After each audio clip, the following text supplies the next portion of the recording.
semoga masih semangat ya di hari ke-7, 8. 8 ya.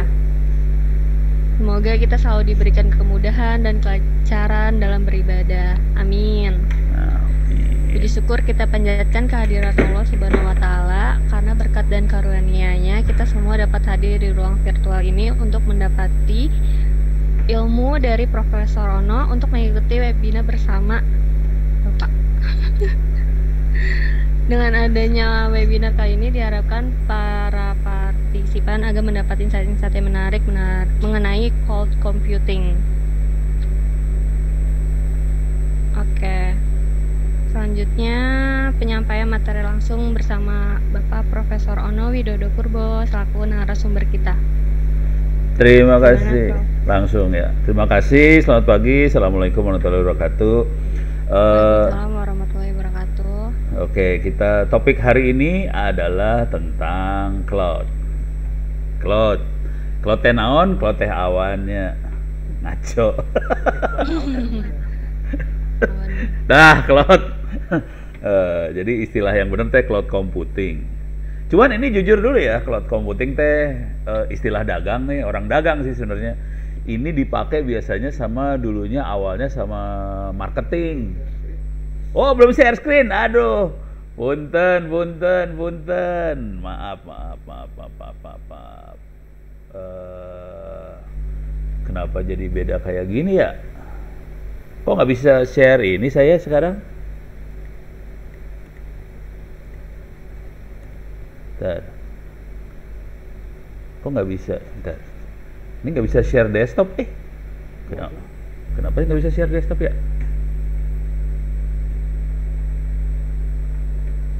Oh.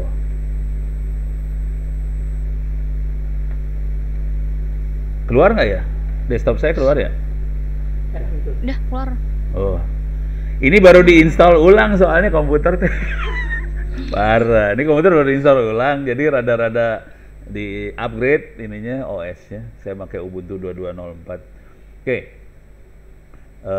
Jadi kalau cloud doang teh kayak gini, ini cloud-nya. Oh, kalau mau ngelihat yang namanya cloud mah, nah ini cloud. Cuman kalau orang-orang marketing, jadi ini istilah ini datangnya dari marketing sih judulnya. Recording in progress. Oke. Jadi marketing teh bilangnya cloud computing. Bentuknya gambarnya kira-kira gini. Nah, kalau kita ngelihat ini urusan sales sih, marketing sih sebenarnya. Jadi intinya sih sederhana. Cara berpikirnya. Kalau barangnya nggak kita pegang, jadi komputernya nggak ada di kita, komputernya ada di internet.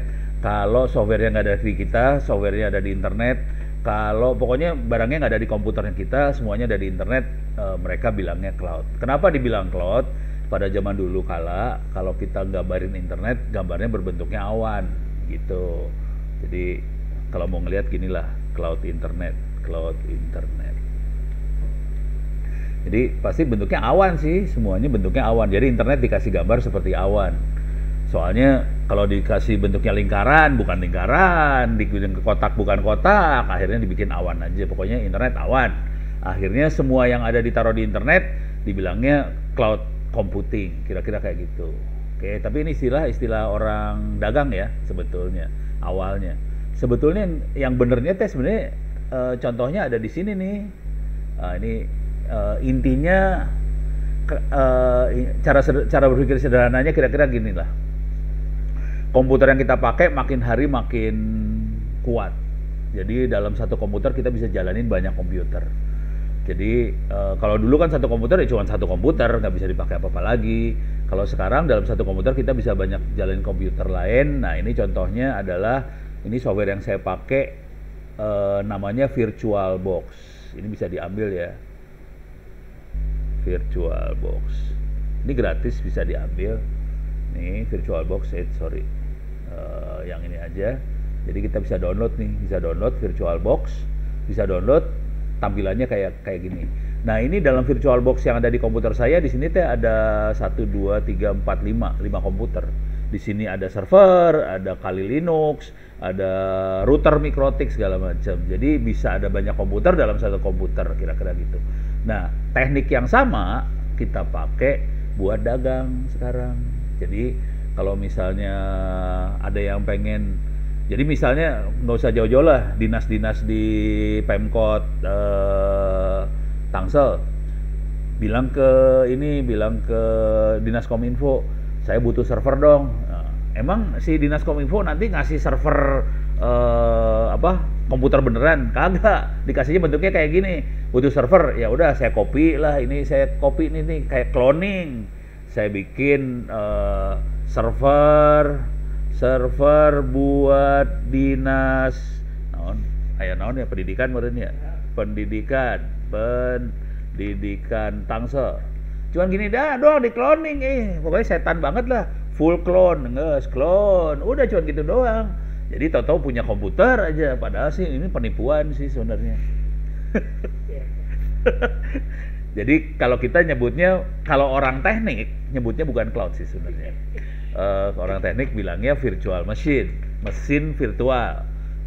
Dalam bahasa yang lebih sederhana, mesin bohongan, karena mesinnya kagak ada, karena mesinnya di copy doang, udah gitu dijalanin, dan gitu kita kasih. Jadi dinas pendidikan jadi punya mesin, silahkan diakses. Misalnya rumah sakit butuh server dong buat nanti pendataan bukan pegawai, pasien. Udah cuman di copy gini aja. Ini kalau ini mesin di copy cuman butuh waktu nggak sampai jam-jaman, cuman berapa detik, setengah menit merenya dapat mesinnya, guys. Jadi cuman kayak gini. Nah, selesai, kita udah punya mesin server buat Dinas Pendidikan Tangsel, isinya sama persis sama mesin yang awalnya. Jadi saya biasanya kalau mainan cloud, saya biasanya punya mesin-mesin yang kosong. Ini kebetulan nggak ada mesin kosong nih, ini mesinnya ada isinya semua. Saya punya mesin yang kosong, jadi diinstal kosong, udah gitu tinggal di copy aja. Jadi udah gitu tinggal kita atur. Biasanya kan orang minta, saya pengen memorinya sekian, berapa core segala macam, ya ini cuma gini doang nih, setting. Saya bikin pelan-pelan ya, sorry, ini kecepatan ya. Ini saya klik kanan, di sini ada menu setting, diklik aja setting, guys. Tinggal diatur mau berapa core, tinggal bilang nanti dari dinas pendidikan dia bilang, saya mau memori jangan 1 giga dong, gedein. Ya udah, saya gedein. Mau berapa? Mau 4 giga? Kurang, 8 giga beak memori gue. Ya enggak, 4 giga lah. Terus prosesornya dia juga minta, aduh jangan 1 core, kurang kenceng. Ya udah naiklah 2 core kurang, 3 core. Ya udah 3 core. Cuman nanti maksimum jumlah memori sama jumlah core ngikutin yang ada di komputer itu. Jadi misalnya, jadi nanti si Dinas Kominfo belinya bukan mesin 4 core atau 8 core, kagak, belinya yang 32 core atau 64. Ya sini paling gede berapa? Apa ya? Ada 100-an. Oh, 100-an core. Jadi saudara-saudara di sini kaya. Core-nya gede pisan. Udah gitu tinggal diecer, mau berapa core gua kasih, gitu ya. Jadi bisa kayak gitu caranya, cara mainnya gitu. Jadi kalau butuh core berapa, jadi ini masuk ke sistem lagi, sorry. Ini memori bisa kita atur, prosesor bisa kita atur. Jadi kira-kira kayak gitu mainannya. Nah, kalau misalnya ini contoh paling gampang dinas pendidikan lah. Dinas pendidikan paling gampang buat contoh buat korban paling gampang.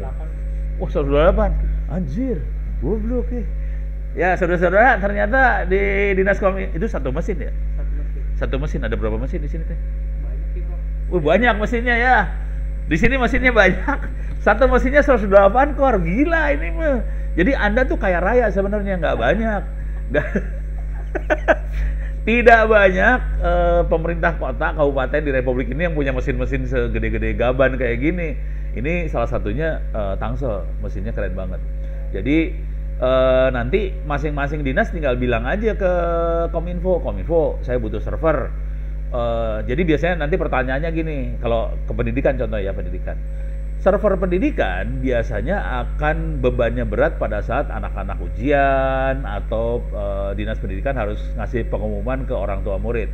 Misalnya kan dinas pendidikan punya kewajiban salah satunya buat ngumumin siapa masuk sekolah mana nih awal-awal pelajaran baru ya, biasanya kan kayak gitu, awal-awal siswa baru masuk ke sekolah, yang dari SMP masuk SMA, dari SD masuk SMP, nanti kan pengumumannya di dinas pendidikan dah. Nah pada saat detik-detik itu pasti servernya butuh gede. Tapi di luar itu servernya memang kecil juga cukup, soalnya nggak ada yang akses. Jadi caranya Dinas Kominfo kayak gini ngomongnya biasanya, pendidikan. Ini aksesnya kira-kira bulan apa? Misalnya bulan Juli merenya. Juli, Juni, Juli lah dari sana lah ya. Sekarang kan masih bulan naon itu Maret. Ya udah, karena Mas Juli masih lama, saya kasih 1 core dulu ya. Enggak, pokoknya developer bisa ngembangin softwarenya.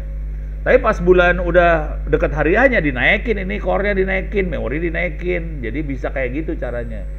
Naikin cuma gini doang sih, garing pisan kalau tahu caranya cuma gini doang. Cuman ya komputer saya tidak sebagus Dinas Kominfo yang punya ratusan core ya. Saya core-nya cuma ada 4 biji.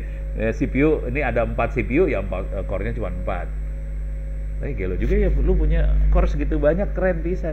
Ini sorry, saya ada di Dinas Kominfo, jadi sebelah saya ada para penguasa daerah sini. Jadi saya bisa nanya. Oke, nanti kalau ada pertanyaan silakan tanya ya. Jadi kira-kira cara berpikirnya cuma gini doang. Jadi Anda biasanya butuhnya memori sama core. Memori core-nya bisa dirubah-rubah tergantung kebutuhan. Biasanya kebutuhan paling gede kalau saat siswa ujian atau dinas harus ngasih pengumuman PPDB namanya ya, PPDB sama nanti PPDB itu yang tadi pengumuman siswa masuk baru ya, pendaftaran, pengumuman. Nah itu kan banyak yang akses, nah itu butuh memori ini gede gitu ya. Jadi kira-kira ini. Nah sekarang kita lihat benerannya kayak gimana. Ini kan kita lihat di komputernya Ono. Yang beneran tidak pakai VirtualBox seperti ini ya. Biasanya software yang dipakainya beda. Softwarenya bisa pakai yang paling favorit mah ini biasanya sih OpenStack. Tapi ini buat orang IT banget lah, orang IT banget. Kalau pengen bikin mesin virtual, OpenStack. Kalau mau yang rada gampang, ini OpenStack bisa di-download. Ini open source banget. Kalau yang mau rada gampang, biasanya kita pakai Proxmox. Di sini makanya Proxmox. Proxmox kategori yang gampang soalnya. Kalau OpenStack susah. Nah, ini saya kasih lihat yang pakai OpenStack. Tapi bukan OpenStack-nya langsung, kita lihat dari luar ya. Ada beberapa, saya punya server saya yang ini ada 2 nih, saya kasih lihat servernya Ono beneran lah.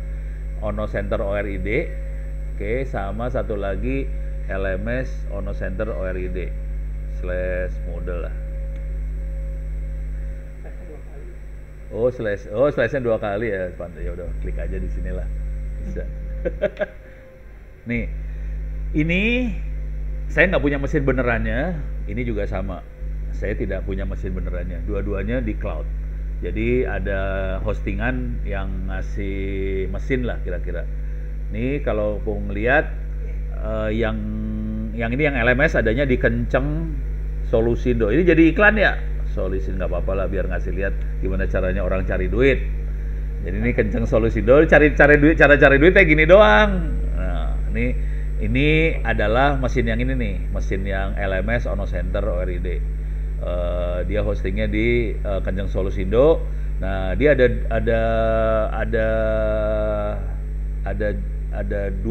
beberapa jenis. Ada yang make nah gini ya.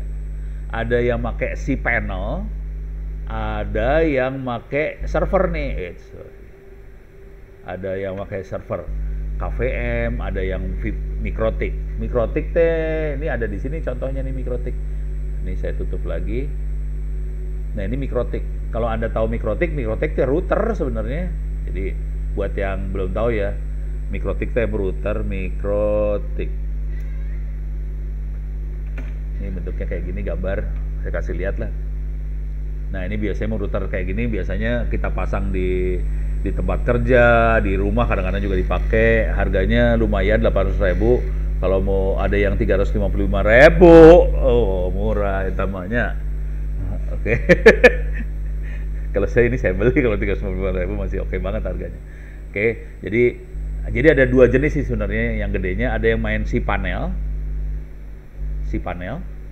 Terus ada yang mainnya VPS. Ini ya Allah, susah ya. Harus gini pelan-pelan. Ada yang VPS, ada yang cPanel. Jadi yang cPanel itu bukan yang cloud yang saya maksud. Kalau yang cloud yang saya maksud di sini Itu bukan cloud computing. Kalau yang cPanel itu bukan cloud computing. Yang VPS itu cloud. Oke. Jadi yang server-server ini mainnya VPS dan dia bentuknya cloud. Jadi cloud itu kayak gini. Kita bukan beli, ya, langganan lah. Kita langganan server. Jadi kita punya mesin sendiri. Walaupun mesinnya mesin bohongan ya, mesin virtual. Kalau cPanel, kita langganannya langganan aplikasi. Misalnya kita langganan aplikasi web, kita langganan aplikasi mail. Jadi bentuknya aplikasi, langganan. Oke. Jadi yang hosting ini biasanya bentuknya aplikasi, kita bayar si Kenceng Solusindo, nanti dia kasih web. Biasanya kalau yang mainan kayak gini, yang hosting ini lebih murah daripada yang server. Jadi yang VPS biasanya lebih mahal. Oke. Beres ya. Jadi yang satu bentuknya aplikasi, yang satu bentuknya mesin. Kalau mesin ya kita benar-benar punya mesin beneran, mesin sendiri sih. Nah, ini udah kebayang kita punya mesin, punya server. Nah, atau si Kenceng Solusindo ini dia ngasih pilihan yang lain. Kita naruh mesin beneran di tempatnya dia. Ini namanya colocation ya, bisa 1U, 2U, tapi itu bukan cloud. Kalau itu benar-benar mesin ditaruh di sana, dia nggak nyewa, dia nyewainnya rak. Rak teh bentuknya kayak gini lah. Biar kalau yang belum tahu teh, rak, rak kayak gini ya pakai C ya. Rak. Nah ini banyak di belakang saya nih. Nah bentuknya kayak gini lah. Bentuknya kayak gini ya. Nah ini yang keren-keren wah, yang kayak gini lah. Wah mantap lah pokoknya rak-rak kayak gini. Jadi dalam rak ini yang ukuran 1U teh satu mesin kayak gini 1U. Kadang-kadang ada yang 2U, ini 2 mesin ini jadi 2U. Jadi 1U teh berapa senti ya? Pokoknya ada unitnya lah. Dia satu gini, satu baris itu 1U. Tapi kalau servernya gede, kadang-kadang dia ngambilnya 2. Kalau yang gede pisan bisa lebih. Oke, tapi rata-rata 1 sama 2U aja ya. Nah, jadi dia bisa cara dagangnya bisa ini bentuk VPS, virtual PS deh, private server, bisa juga bentuknya cPanel, bisa juga dia bentuknya mesin beneran ditaruh di rak. Nah, sekarang ini kelihatan cara jualannya nih. Ini saya ngasih lihat jualannya aja dulu ya. Jangan lihat jualan yang saya kasih lihat mesin satu lagi lah. Pedagang satu lagi. Kan saya ada 2 ini ya. Kumaha ya teh. Ini saya turunin dulu. Nah, saya ada lagi yang ini ya. onocenter.or.id, yang satu lagi LMS onocenter.or.id. Yang ini ada yang onocenter.or.id. Ini bentuknya pedagangnya ada di sini, Cloud Kilat. Ini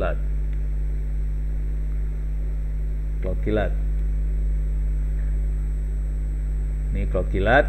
Nah, ini juga sama tapi dia lebih banyak cloudnya. VPS cPanelnya hampir nggak ada dia. Nah, ini kita bisa lihat contoh layanan sama harganya. Oke. Nah, jadi kita bisa perhatiin ini jumlah memori RAM sama core-nya berapa. Jadi dagangnya teh murah pisan, RAM 1 GB, core 1 core 90.000 sebulan, hard disk 20 GB. Terus dapat 1 IP publik. Kalau mau lebih tinggi yang ini XXS. Yang saya XXS sih jujur saya yang XXS. Kalau yang lebih tinggi lagi 2 GB memori, 2 core 180.000. Kalau makin tinggi 4 GB 360.000. Kita lihat yang paling gedenya berapa, dia dagang 32 core. Jadi di mesin yang ada di Kominfo tadi 100 berapa itu kemungkinan bisa 4 mesin yang XL. Kalau yang jual yang XXS berarti dia punya 100 mesin dalam situ, 100 lebih mesin. Jadi Anda ada di dinas-dinas, kalau butuh apa-apa tinggal bilang ke Kominfo, tapi bukan bilang ya, maksudnya pakai surat ya meren ya. Yang resmi pakai suratnya ke kepala dinas meren ya. Surat ke Kadis, bilang kami butuh, kami sedang mengembangkan layanan apa, butuhnya berapa core, tapi tanggal sekian-sekian nanti kita pengen bulan apa kita pengen naikin sekian core. Jadi untuk development kita cukup dengan satu core, memori kecil aja, hard disk kecil aja. Tapi untuk nanti operasional beneran, untuk ngasih layanan ke publik kita naikin, ini tadi bisa dinaikin aja. Jadi kita di lapangan biasanya juga gini, kita akan beli cuman satu core 1 giga 90.000 untuk development supaya ini. Nah, nanti kalau pada saat hari hanya kita naikin beneran gila 32 giga gitu. Bayarnya 2 juta, 2,8 juta untuk bulan itu aja. Tapi bulan yang lain kita bayarnya 90.000. Tapi jangan nanti di anggarannya bilangnya semua 2,8 tiap bulan. Jangan ya, itu namanya korupsi saudara-saudara. Jadi harus jujur. Nah, ini saya punya masalah sebetulnya. Orang BPKP ngerti ente ini. Nah, ini masalah tuh orang BPKP. Jadi kejadian ini teh. Kejadian kemarin waktu itu kita jalan ke Dinas Kominfo-nya DKI, bukan Tangsel ya DKI. Kan kita kan kalau DKI kan lebih gelo, DKI mah lebih kaya daripada Tangsel, itu mah DKI ya. Punten minta maaf. Provinsi sebelah mah kaya raya, itu mah duitnya nggak ada nomor serinya di sebelah sana. Jadi DKI kejadiannya adalah untuk tiap bulan dia fullin. Tiap bulan dia fullin. Udah gitu datang BPK kan. Ini kapasitasnya dipakai semua enggak? Ya enggak lah. Orang cuma development nggak dipakai semua kan. Oh, Anda pemborosan, korupsi. Aduh ya, mati lu gitu. Jadi ini punya masalah sebenarnya. Ya, ini bukan cuma urusan ginian ya. Di DKI juga ada masalah kemarin teh bandwidth. Jadi kalau kita lihat bandwidth itu kayak gini ya. MRTG misalnya. MRTG kita lihat gambarnya ya. Kalau kita orang jaringan mah ngerti ya, maksudnya orang pasti pakai bandwidthnya kan nih kelihatan. Nah, ini nih paling ya ini kayak gini lah. Kayak gini paling gampang mah. Ntar ini ya kita atau MRTG siang teh bahasa Inggrisnya tahun ya. Day, night. Siang malam lah. Nih. Oh nih ada ini ya yang ini ya rada bagusan. Jadi biasanya kalau hari kerja teh naik, nanti hari kerja naik, malam turun nih yang warna hijaunya turun. Nah ini yang ini paling kelihatan yang sebelah sini nih. Iyalah, diklik langsung. Jadi ini hari kerja naik, malam turun, kerja naik, malam turun. Tapi kan kita nggak bisa ke provider beli bandwidthnya. Kalau hari kerja saya butuh 1 giga ya, kalau malam-malam saya butuhnya 10 mega ya. Kan nggak bisa langganan internet kayak gitu, mana ada di dunia mah nggak ada yang kayak gitu. Jadi kepaksa lah langganan 1 giga, mau malam mau siang 1 giga ya. Ini pas dilihat sama orang-orang BPK ngomongnya gini, jadi rata-rata bandwidthnya berapa? Kalau di rata-rata kan 1 giga sama 10 mega, jadi rata-rata cuma 500 mega. Udah gitu orang BPK bilang, kenapa Anda langganannya 1 giga? Padahal rata-ratanya 500 mega. Anda pemborosan. Aduh, korupsi. Liar pusing. Jadi ada masalah sama BPK. Kalau kita langganan 500 mega kan kalau hari kerja kan ini ngamuk. User ngamuk. Lu gila lu, kita butuhnya 500 mega dikasih butuh 1 giga dikasih 500 mega. Marah. Jadi ya udah. Jadi ada kejadian kayak gini sih, jangan khawatir. Karena ada salah cara berpikir antara orang IT sama orang BPK, tapi ya nasib lah. Mau diapain? Pusing. Itu bagian bos harus bisa nego. Kalau enggak bisa jadi temuan. Nah balik deh ke sini ya, balik deh ke sini. Jadi kira-kira cara mainnya gini. Ini kalau kita lihat, ini dia dagangnya dagang ini ya, si Cloud Kilat. Kenceng Solusindo, dia dagangnya dagang jumlah core, jumlah RAM, kadang-kadang dia dagangnya dagang hard disk juga nih. Ini platform nih ya. Oke, ada yang 45.000 sebulan. Nah ini mulai dagang kayak gini nih. Dia dagang database-nya berapa, terus dia dagang lagi buat kontrol segala macam per aplikasi. Kalau mau dibantuin buat manage aplikasi, misalnya ada web server, kita bantuin buat ini deh, buat ngatur web servernya segala macam, lu bayar 150.000 sebulan. Jadi kudu nama dinas kominfo kayak gitu ya kayaknya ya. Ya bisa ditabok sama dinas lain kalau udah kayak gitu. Kalau udah kayak gitu mah udah kaya raya Kominfo Tangsel. Jadi ada dinas lain harusnya berterima kasih sama dinas Kominfo Tangsel yang bisa ngasih layanan nggak dibayar, bayar sih dari APBD. Nah, jadi di swasta mereka ngedagangin banget. Pengelolaan aplikasi 150.000 per aplikasi, lisensi panel kontrol 250.000 per bulan. Ini per bulan. Udah gitu kalau kita lihat Dinas Kominfo juga ada ini kan, ada HTTPS. Oke. Jadi kalau kita lihat coba kita masuk ya ke Tangerang, salah. Tangerang Selatan Kota ya. Kota.go.id. Kita kunaon itu? Hah? Pakai www meureun ya. Teuing ada masalah naon teuing urang. Alah. Coba Tangsel belajar. Beda mesin ini ya.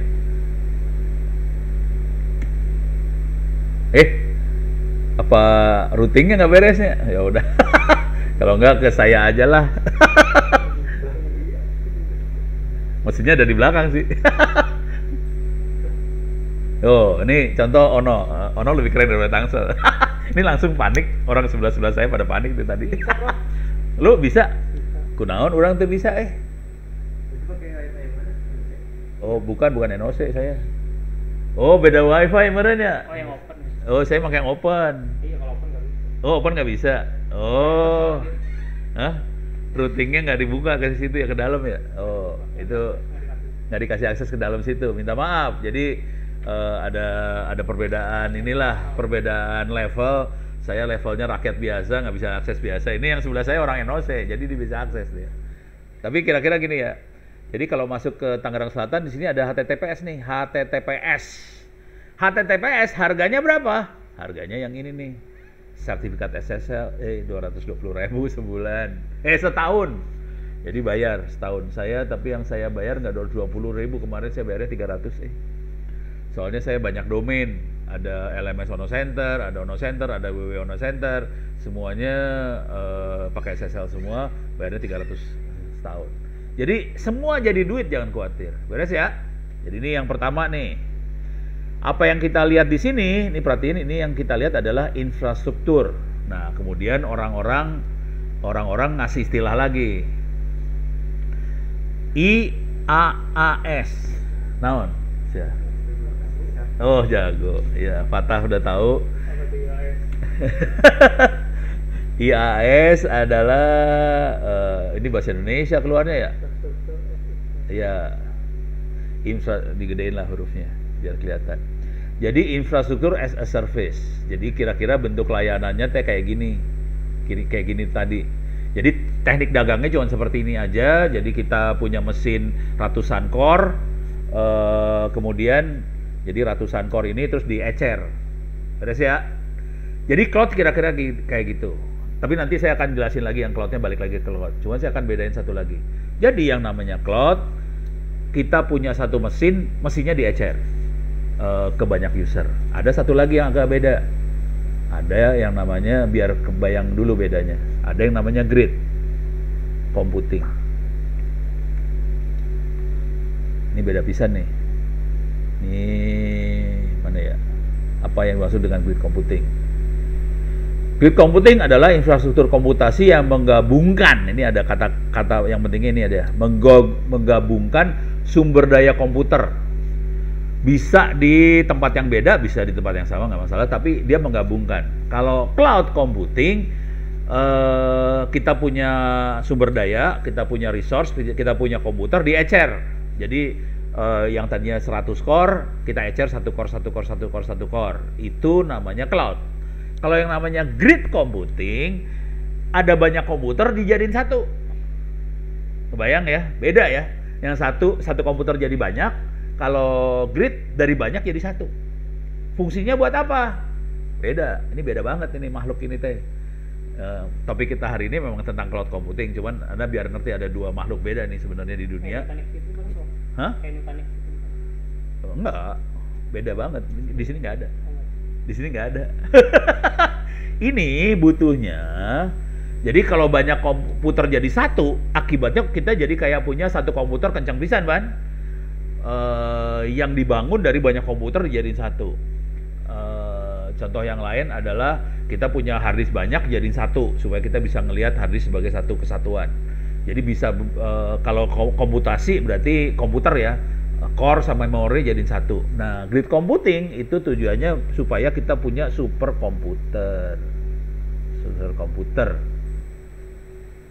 Jadi superkomputer bentuknya kayak gini nih. Ini superkomputer yang sekarang ya.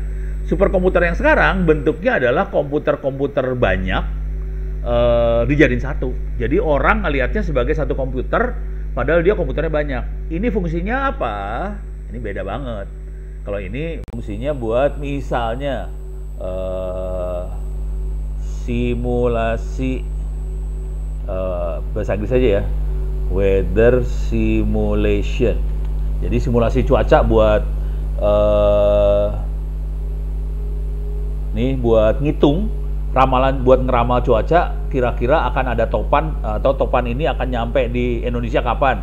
Nih kalau nggak yang paling gampang yang ini ada topan nih. Ini kebetulan di Amerika ya. Ini Florida nih, kelihatan nih Florida. Ini topannya gerak ke arah sana. Dan itu dihitung sama komputer yang banyak tadi, dihitung kapan bakal nyampe. Nah, untuk ngitung kayak gini kan titiknya banyak banget nih.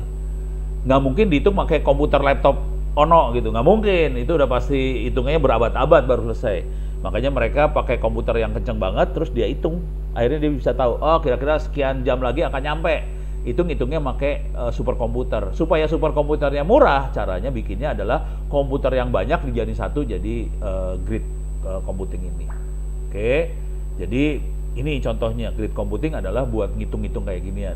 Contoh yang lain, hitungan yang lain. Jadi ini contohnya cuaca. Contoh yang lain adalah yang sering banget biasanya orang-orang ini sih orang-orang scientist lah, simulation untuk misalnya sel. Ini sel dalam manusia gitu ya. Bagaimana dia bergerak, apa segala macam, makannya kayak gimana, pertumbuhannya kayak gimana, kita bisa hitung semua. Nah, hitungan kayak gini karena node-nya banyak banget, dan mereka pakai grid computing. Kira-kira kayak gitu sih. Jadi dia ngitung. Jadi grid computing tujuannya buat ngitung. Kalau cloud computing tujuannya untuk memberikan layanan kepada jadi ada yang sebagai penyedianya, misalnya di sini Diskominfo Tangsel ngasih ke dinas-dinas, nanti dinas-dinas ngasih layanan ke publik. Jadi tujuannya si cloud computing lebih untuk layanan, kalau grid computing tujuannya lebih ke perhitungan buat peneliti, ilmuwan segala macam. Karena ilmuwan butuh komputer gede, tapi nggak punya duit. Jadi caranya komputer kecil-kecil banyak jadiin satu. Nah ini softwarenya juga lain sih. Tapi nggak usah saya bahas terlalu banyak ya, yang grid computing. Cuman kebayang ya, jadi ada dua makhluk yang beda. Oke, nah ini ada IaaS. Oke, nah kemudian si pedagang dagangin lagi. Nah ini saya kasih lihat beda-bedanya lah. Ini kelihatan nih. Nah ini paling enak nih, ini gambar ini paling enak nih. Ini enak pisan ngelihatnya ya. Jadi kalau kita lihat dalam suatu komputer tuh ada LAN, network, ada hard disk, ada server, ada virtualisasi, ada sistem operasi.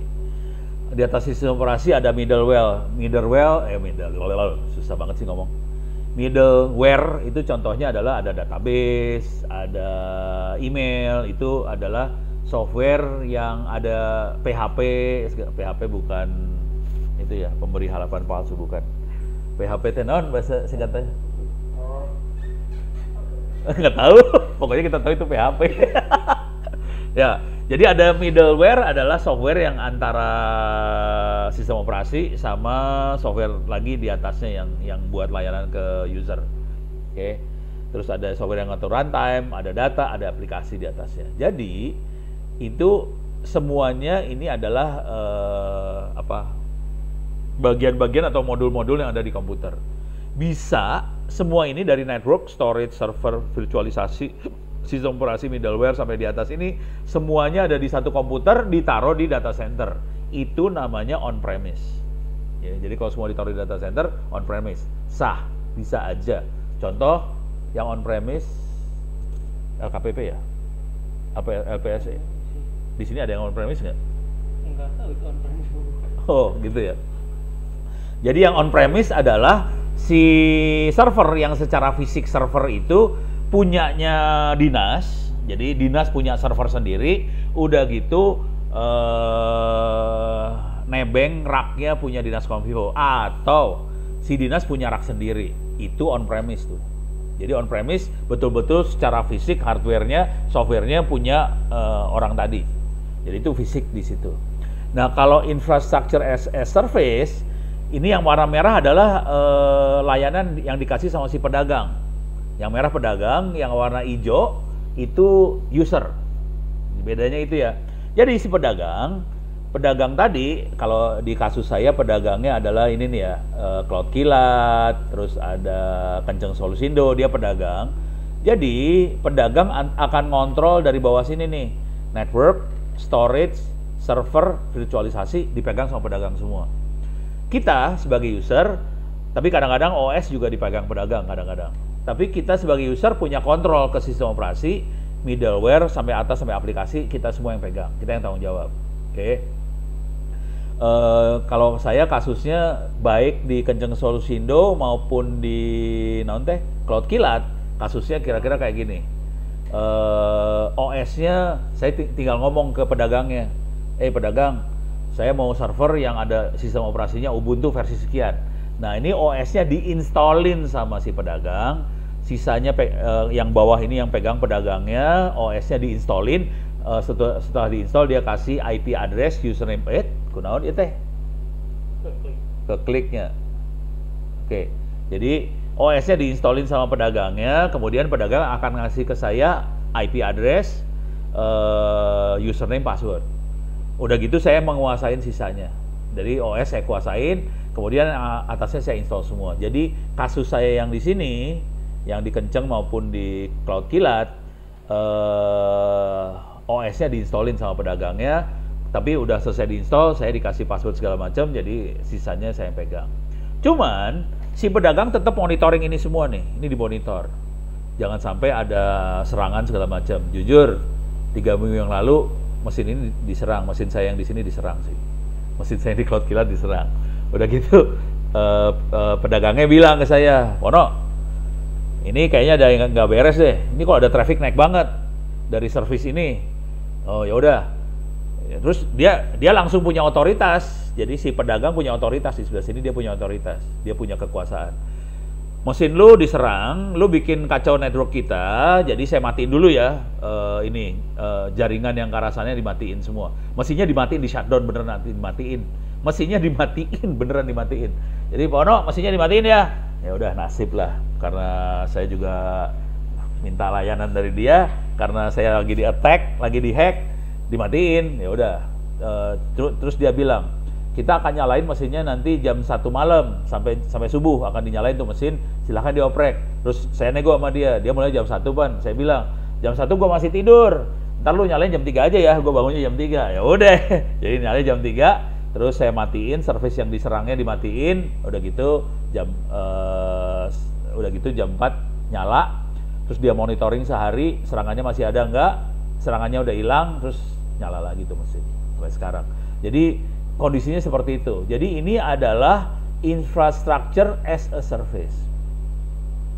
Jadi kalau infrastructure dagangannya kayak gini. Nah, sekarang kita masuk lagi ke sini, platform. Platform itu dia sampai ke middleware, ke Apache-nya itu di-handle sama si pedagang. Jadi pedagangnya akan handle sampai situ, kita cukup di atasnya ini. Oke, application sama data. Jadi ini sampai sini si pedagang. Ini contohnya adalah yang ini tadi nih. Sorry. Nah, ini contohnya. Dia minta duit tambahan. Kalau dia mau ngelola web servernya, dia mau ngelola apanya, dia minta duit tambahan 150.000. Jadi misalnya servernya kita bayarnya 40, servernya kita bayarnya 2,8 juta sebulan karena Excel, atau yang medium aja ya, medium 720.000 sebulan. Kemudian untuk pengelolaan si database, web server segala macam dia nambah 150.000. Terus kalau mau keamanannya ada persen tadi, ada yang keamanan ya. Nah, protect kalau mau ditambahin proteksi dia bayar lagi 50.000 per user per gigabyte. Jadi 50.000 perak. Jadi dia nambah-nambah kayak gitu. Kalau nggak dimatiin, service kita dimatiin sama dia. Dan ini saya kejadian, service saya dimatiin. Ono minta maaf, dimatiin, nanti dinyalain lagi kalau jam sekian, kalau traffic udah kecil jam sekian nanti silahkan dibenerin. Jadi yang benerin Ononya sendiri, jadi Ono benerin. Karena Ono nggak ngeluarin duit 50.000 perak per bulan. Jadi ini teknik dagangnya kira-kira kayak gini. Jadi itu yang platform. Contoh yang agak mirip sama platform yang tadi sih sebenarnya, yang nanti mana tuh? Yang ini ya, yang ini.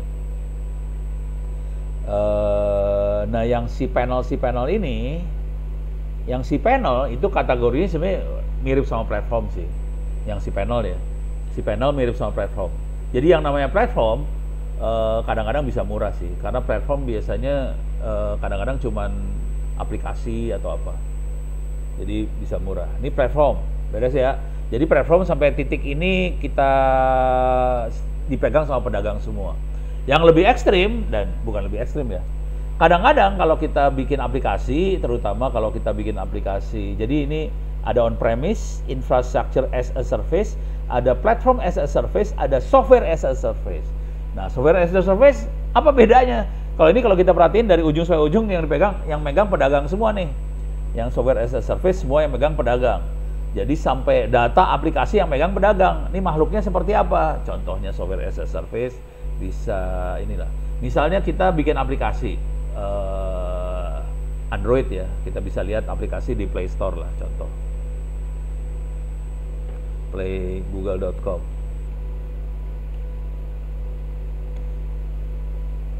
Oke. Ini hosting dia, aplikasi-aplikasi di host di sini semua ya, aplikasinya dia. Ini kita lihat aplikasi, ini aplikasi-aplikasi di host di sini semua. Oke. Jadi kita naruh aplikasi, tapi ini bukan software as a service-nya, belum kelihatan di sini. Nah, misalnya kita bikin aplikasi. Kalau Anda tahu caranya bikin aplikasi, ini kalau nggak saya kasih contoh bikin aplikasi beneran lah. Ini ya. Ini gue ngajarin coding bisa nggak ya sini? Boleh nggak ya? Boleh. Boleh ya, ngajarin coding. App Inventor. Ini bisa diajarin ke anak-anak SD. Oke. Ini khusus buat anak-anak SD, dan saya benar ngajarin ke anak-anak SD beneran. Jadi Ono pernah ngajarin ke anak SD bikin aplikasi ini. 2 jam anak SD bisa bikin 2 aplikasi. Ini create. Ini kelihatan kan buat anak SD banget ya. Kita bisa bikin aplikasi. Ini misalnya aplikasi buat handphone ya. Kalau App Inventor aplikasinya buat handphone. Kita bisa bikin aplikasi di sini. Nah, ini contohnya, ini saya buang dulu.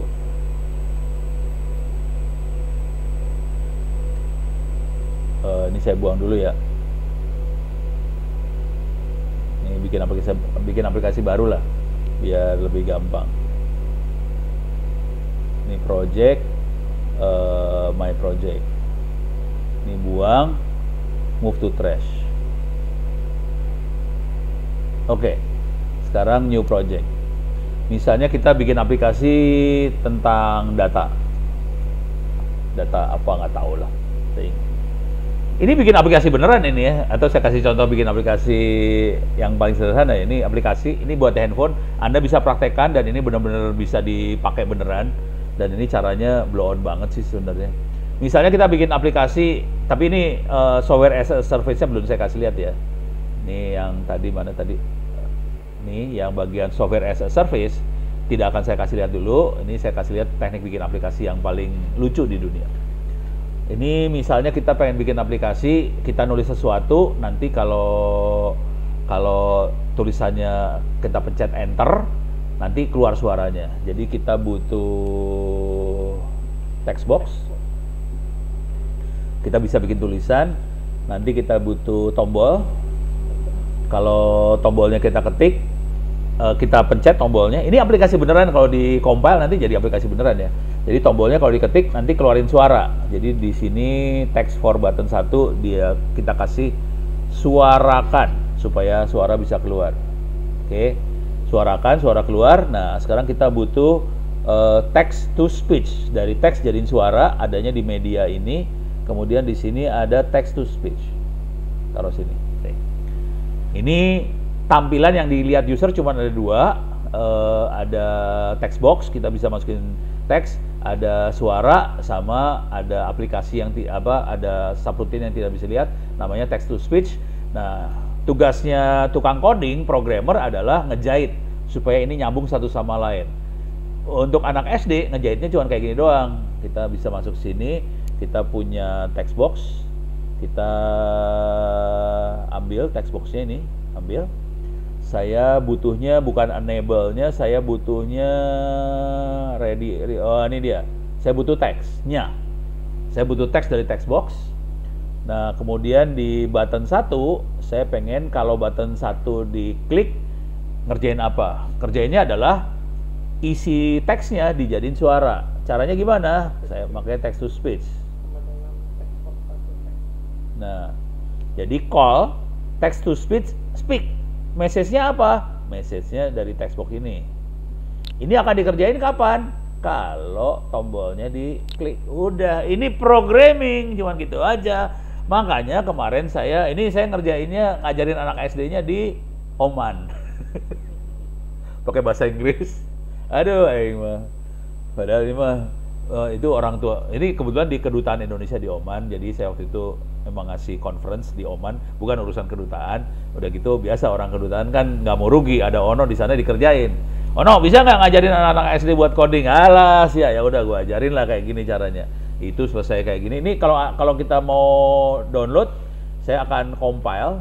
Ini compile dan bisa di-download di handphone.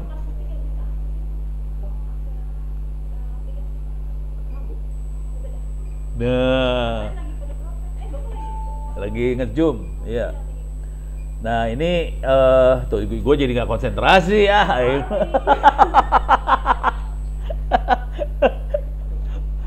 Jadi ini bisa kita compile. Nanti setelah kita compile nanti bisa keluar QR code.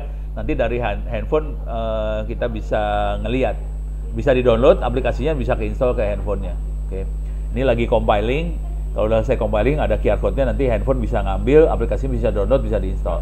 Nah, kalau dijalanin nanti bentuknya yang kayak tadi, ada gambar, cuman ada text box, ada tombol, kita klik tombolnya, suaranya bakal keluar.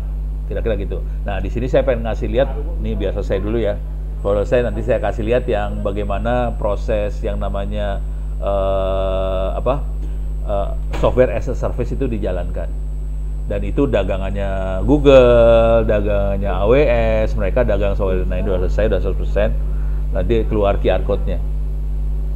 Ini ada QR code, atau kita bisa download juga aplikasinya, atau pakai handphone diambil QR code-nya, aplikasinya ke download ke handphone kita. Jadi bikin aplikasi buat anak SD itu gampang banget.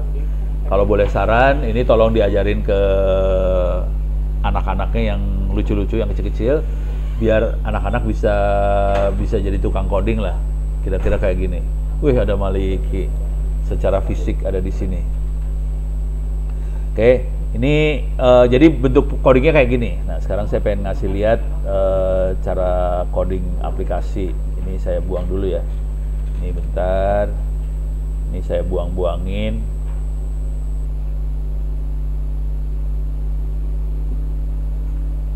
Oke. Delete ya.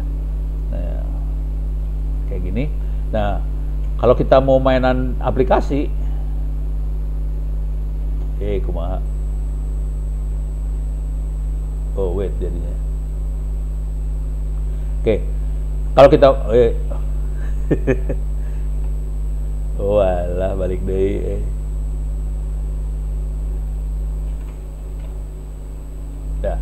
Jadi kita punya aplikasi seperti ini, tampilannya kayak gini. Nah, sebenarnya kalau yang seru dari sini adalah di bagian yang ini rata-rata dia ngomongnya ke alat yang ada di dalam handphone itu. Misalnya di bagian ini ya sensor, dia bisa jam, gyroscope sensor, hygrometer, light sensor, semuanya di dalam handphone kita ada.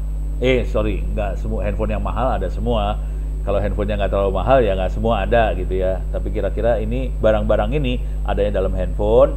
Kemudian peta. Nah ini peta nih mulai nih.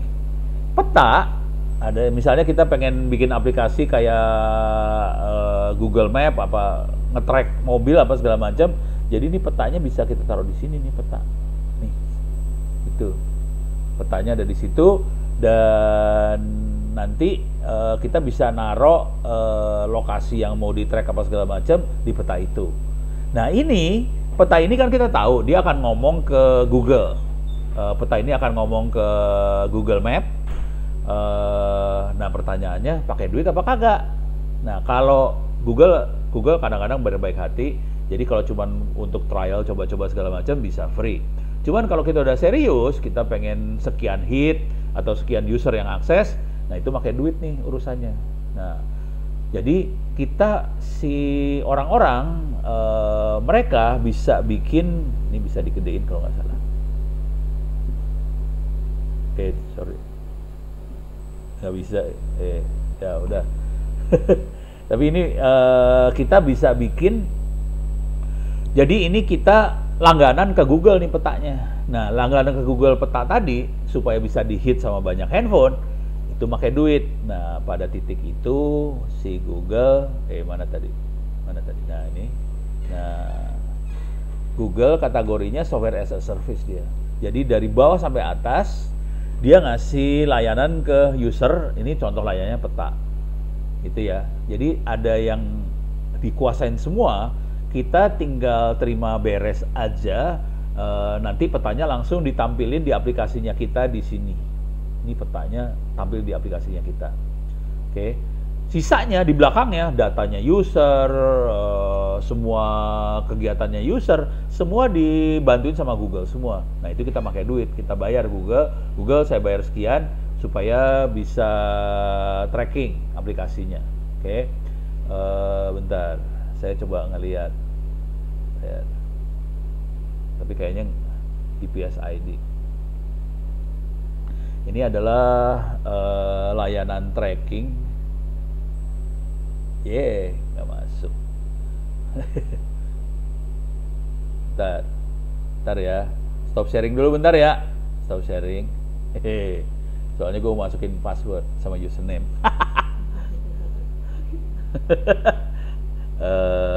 Passwordnya apa ya? Coba, ini saya masukin dulu passwordnya buat masuk ke GPS ID ya. Oke, saya masuk ke GPS ID. Sekarang saya screen-nya saya ini lagi ya. Screen-nya saya share lagi.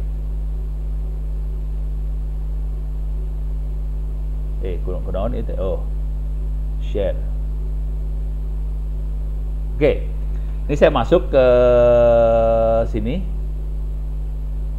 Saya masuk ke gps.id. Ini kebetulan mobil saya. Kalau saya ke Tangsel saya naik motor sih sebenarnya. Males naik mobil, reham. Soalnya saya dapat pengalaman buruk naik mobil ke Tangsel di tol. Ternyata di tol kalau nyupir nggak boleh tidur. Ya udah, saya naik mobil tidur ya bonyok mobilnya. Jadi akibatnya sekarang saya pakai KRL ke Tangsel dari rumah di Tangsel ke kantor pakai motor aja. Oke, ini saya akan coba track mobilnya. Ada 2 mobil ini, locate. Jadi kita bisa lihat mobilnya ada 2. Ini kalau saya kelihatan mobilnya satu ada di Tangsel sih sebenarnya. Jadi istri lagi di sini gitu. Dia mau merhatiin suaminya lagi kerja apa.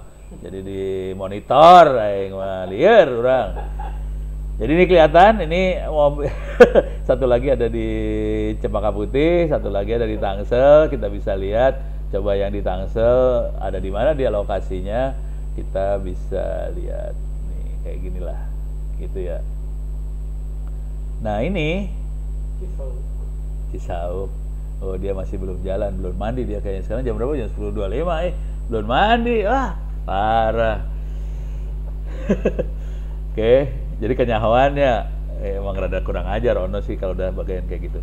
Nah ini kejadiannya adalah ini petanya, ini kelihatan banget petanya bukan peta dari Google ya. Ini bukan peta Google, ini pakai peta yang buatan sendiri nih. Jadi konsekuensinya yang terjadi adalah si GPS.id dia tidak bayar Google karena dia peta sendiri. Cuman bayangkan kalau dia pakai peta Google, dia harus bayar Google tiap bulan nih. Itu ceritanya. Jadi ini contoh yang software as a service kayak gitu. Cuman software as a service bukan hanya peta, kita bisa lihat beberapa. Salah satu yang banyak dipakai juga misalnya autentikasi lah. Authentication Google. Jadi kita bisa ada Google Authenticator, bisa diintegrasin ke aplikasi yang kita bikin. Jadi orang bisa pakai aplikasi kita pakai layanan Google. Nah ini tergantung Google-nya. Pakai layanan buat autentikasinya bayar atau enggak gitu. Kalau nggak bayar, alhamdulillah. Kalau bayar biasanya juga nggak mahal-mahal banget. Terus satu lagi yang banyak dipakai adalah Firebase.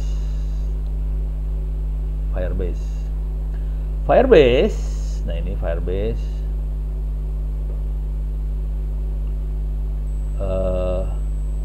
Wah, ini dagang banget nih ya tulisannya ya. Maksimalkan kualitas aplikasi Anda. Firebase adalah platform pengembangan aplikasi yang membantu Anda membuat ya. Serta mengembangkan aplikasi game favorit pengguna didukung oleh Google, dipercaya oleh jutaan bisnis pengguna. Jadi ini paling kerasa banget tuh buat gini nih, kalau kita bikin aplikasi game. Kadang-kadang developer nggak mau pusing urusan database di belakangnya. Sebenarnya bukan hanya game ya, semua aplikasi ada database di belakangnya. Kalau kita nggak mau pusing urusan database di belakangnya, database-nya bisa dilempar ke Google, kita bisa bikin aplikasi di handphone tadi dengan database ada di Google. Ya udah kita jalan, kita bayar Google tolong beresin database-nya, saya tinggal pakai aja, saya tinggal bikin aplikasi depannya aja supaya user bisa interaksi sama database. Jadi ini contohnya Firebase. Tapi ini Google punya lawan banyak juga sih, jadi jangan khawatir, udah kayak gini-ginian persaingannya juga parah. Lawan Google contohnya adalah AWS, contoh lain lawan Google adalah Huawei, mereka juga bikin aplikasi-aplikasi kayak gini supaya developer nggak usah pusing kepala, dia tinggal lempar aja, nanti si provider tadi Google, AWS, Huawei dan sebagainya yang akan ngasih layanan tadi. Jadi ini contoh yang paling kelihatan banget untuk mana tadi teh? Nah ini ya. Oke. Aplikasi as a service. Jadi contohnya paling gampangnya itu aplikasi as a service. Jadi kita dari sisi cloud bentuknya kayak gini. Yang cloud itu ada tiga ini. Cloud itu ada tiga. Ada infrastruktur, ada platform, ada software. Kalau yang ini bukan cloud. Ini kita punya sendiri, racknya punya kita, servernya punya kita. Racknya bisa nyewa sih. Racknya bisa nyewa. Tapi servernya punya kita sendiri, kita taruh dan kita ngurus semuanya dari ujung sampai ujung. Dari network, storage, segala macam kita urus semuanya. Itu on-premise, itu bukan cloud. Yang cloud adalah yang ini. Ini yang other manage. Jadi manajer yang manage-nya pedagang yang lain. Jadi dia dapat duit dari sini. Ini dibutuhin pada saat orang IT di kita memang cuma sedikit. Tapi kita tetap pengen bikin layanan, orang IT-nya sedikit. Nah, teknik ini dipakai oleh dinas-dinas Kominfo di kabupaten kota, itu pakainya kayak gitu tekniknya. Jadi pemerintah kabupaten kota, dinas-dinas yang bukan IT nggak perlu punya orang yang jago IT banget, semuanya dihandle sama si Kominfo. Jadi Kominfo punya layanan infrastruktur as a service, platform as a service, sama software as a service. Dinas tinggal milih mau sampai level mana dinas ngerjainnya, apakah di infrastruktur, apakah di platform, atau software. Kalau software itu biasanya kalau si dinas-dinas tadi punya developer ya, tapi yang lain juga ada developernya sih.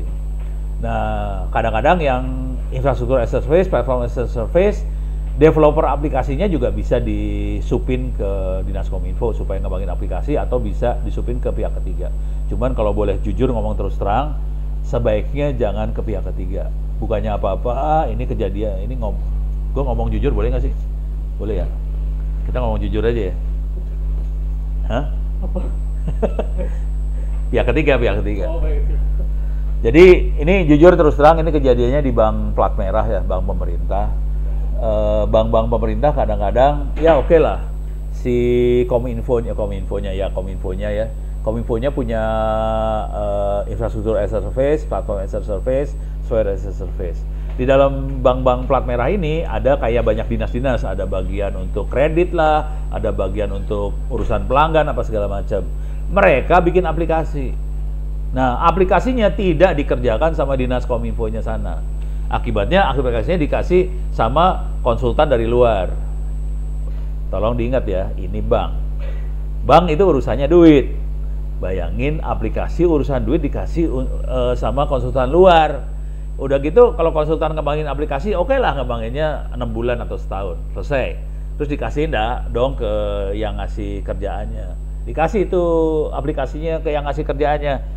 Yang kejadian apa? Sudah dikasih kerjaan, aplikasi dikasih, konsultannya selesai kan, kontraknya selesai, dia keluar. Tapi si konsultan ini kan masih punya password ya, username passwordnya. Kejadian dihack bank plat merahnya. Gitu. Saya nggak akan nyebut bank yang mana, karena yang jadi ahli forensiknya teman saya soalnya, jadi gue bisa cerita. Kejadian bener, jangan khawatir, ini jadi agak berbahaya kalau Anda main sampai level itu. Ini beres ya. Ini adalah yang konvensional yang sering dikerjakan. Jadi tolong diingat, ada infrastruktur, ada platform, ada software, dan ini semua bisa dilakukan oleh Kominfo Tangsel. Kalau boleh saran, mintanya ke Kominfo Tangsel, jangan minta ke, ya kayak kalau Ono kan swasta ya, Ono orang luar ya. Jadi saya mintanya ke Kenceng Solusindo, ke Cloud Kilat. Kalau Anda bisa minta ke Kominfo Tangsel. Soalnya ke Kenceng Solusindo ya harus keluar anggaran lah. 720.000 sebulan, apa berapa sebulan? Mulai dari 90 sampai 2,8 juta. Bayangin, ini nggak usah dikeluarin anggarannya, ya udah minta ke Kominfo Tangsel yang minta APBD. Nah, sekarang kita lihat jenis cloud yang lain.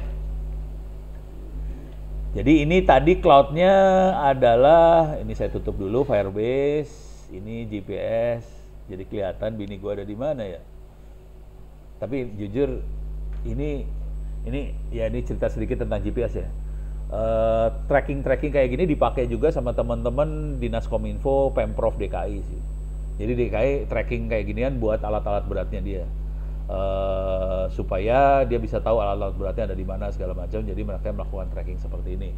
Dan kalau tracking ini ada sensornya, dia bisa ngelihat bensinnya kayak gimana, alat-alat di dalamnya kayak gimana. Kalau yang saya bisa matiin mobil jarak jauh juga sih. Jadi misalnya mobilnya dicuri, saya bisa matiin dari jauh. Jadi bagus juga kayak gini. Oke. Sekarang saya lanjut yang urusan yang ini ya. Ini tutup lagi, ini tutup lagi. Ini tutup. Nah, sekarang. Nah, ada cloud computing, ada edge computing. Nah, so edge computing naon? Gak tahu deh. Ya, ini korbannya ada di sebelah. Yopi ada di sebelah saya. Edge computing. Nih ya, seru. Ada edge computing, ada cloud computing. Kita lihat gambarnya aja ya. Ini ada edge computing. Tapi kalau lihat gambar kita nggak kebayang edge computing tenaun. Tidak terbayang saudara-saudara edge computing apa. Karena bentuknya ya mirip-mirip cloud. Semuanya cloud, sama cloud. Tapi edge computing ini kejadiannya adalah paling gampang, ini dagangannya anak-anak Telkomsel sih. Ini jadi nyebut merek nggak apa-apa ya. Telkomsel jual yang namanya SD-WAN. Ini cloud lagi, sebenarnya SD-WAN itu cloud juga. SD-WAN adalah cloud, tapi cloudnya bukan cloud computing dia. Kalau cloud computing adalah cloud dari komputer. Kalau SD-WAN adalah cloud dari jaringan. Kebayang nggak? Kalau komputer jelas ya, komputer saya bisa mesen. Kominfo, Saya mesen dong sekian memorinya sekian giga, terus core-nya sekian core. Itu adalah cloud computing. Kalau SD-WAN adalah network cloud. Jadi cloud-nya, jaringannya dibikin cloud. Nah, bingung ya. Jaringan dibikin cloud. Jadi kalau SD-WAN itu jaringan nah ini mungkin kayak gini lah. Ini ada internet, ada wireless wifi, ada MPLS. Nah ini dibikin cloud sama dia. Cloud artinya kita bisa bikin jaringannya kayak virtual jaringan sih, jaringan virtual lah kira-kira kayak gitu ya.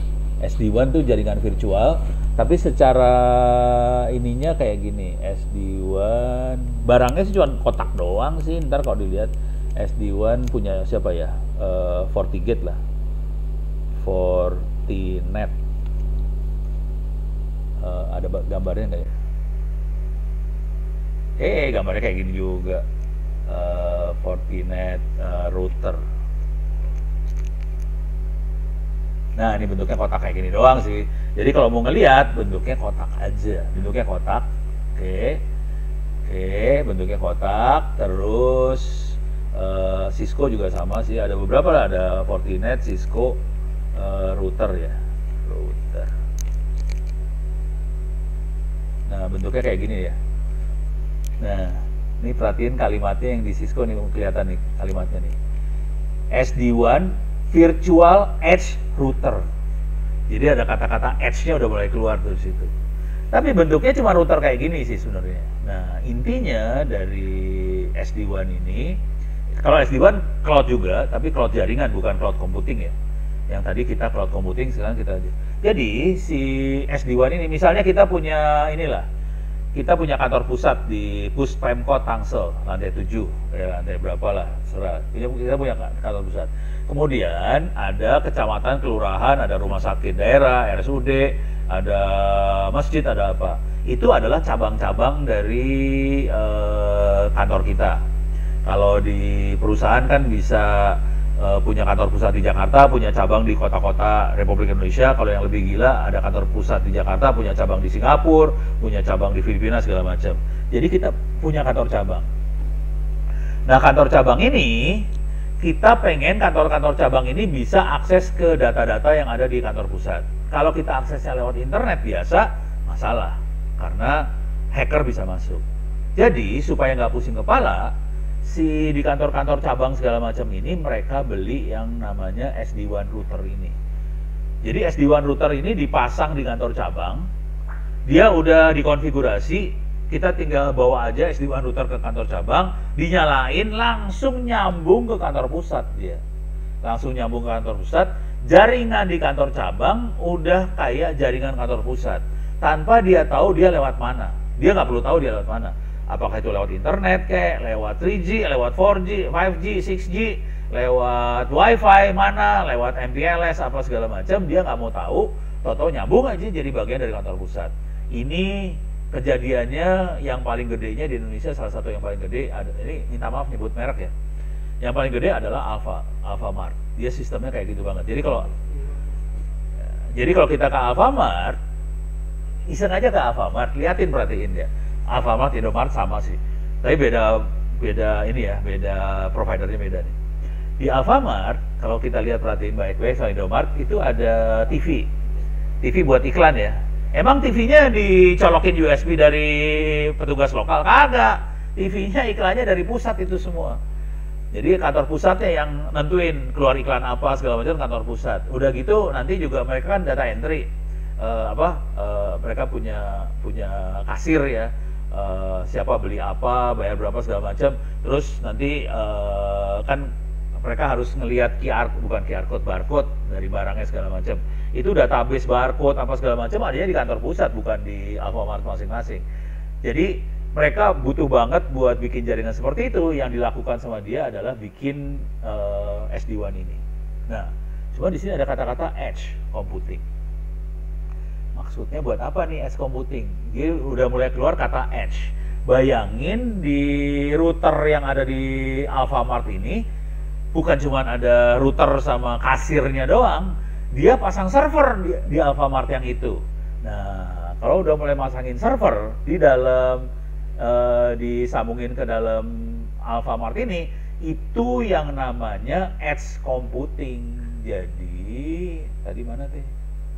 Oh, nggak ada ya. Jadi cloud computing, edge computing, edge computer salah, edge computing. Jadi edge computing kayak gini. Oke. Ini ada cloud server, ada server cloud yang adanya di edge node.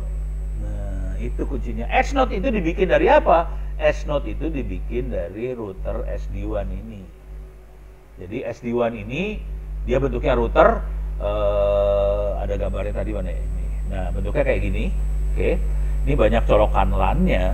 Dalam colokan LAN itu kita bikin cloud computing, server-server dicolokin dalam cloud computing itu, akhirnya kita punya edge computing ini. Jadi ini nyoloknya ke routernya si SD-WAN.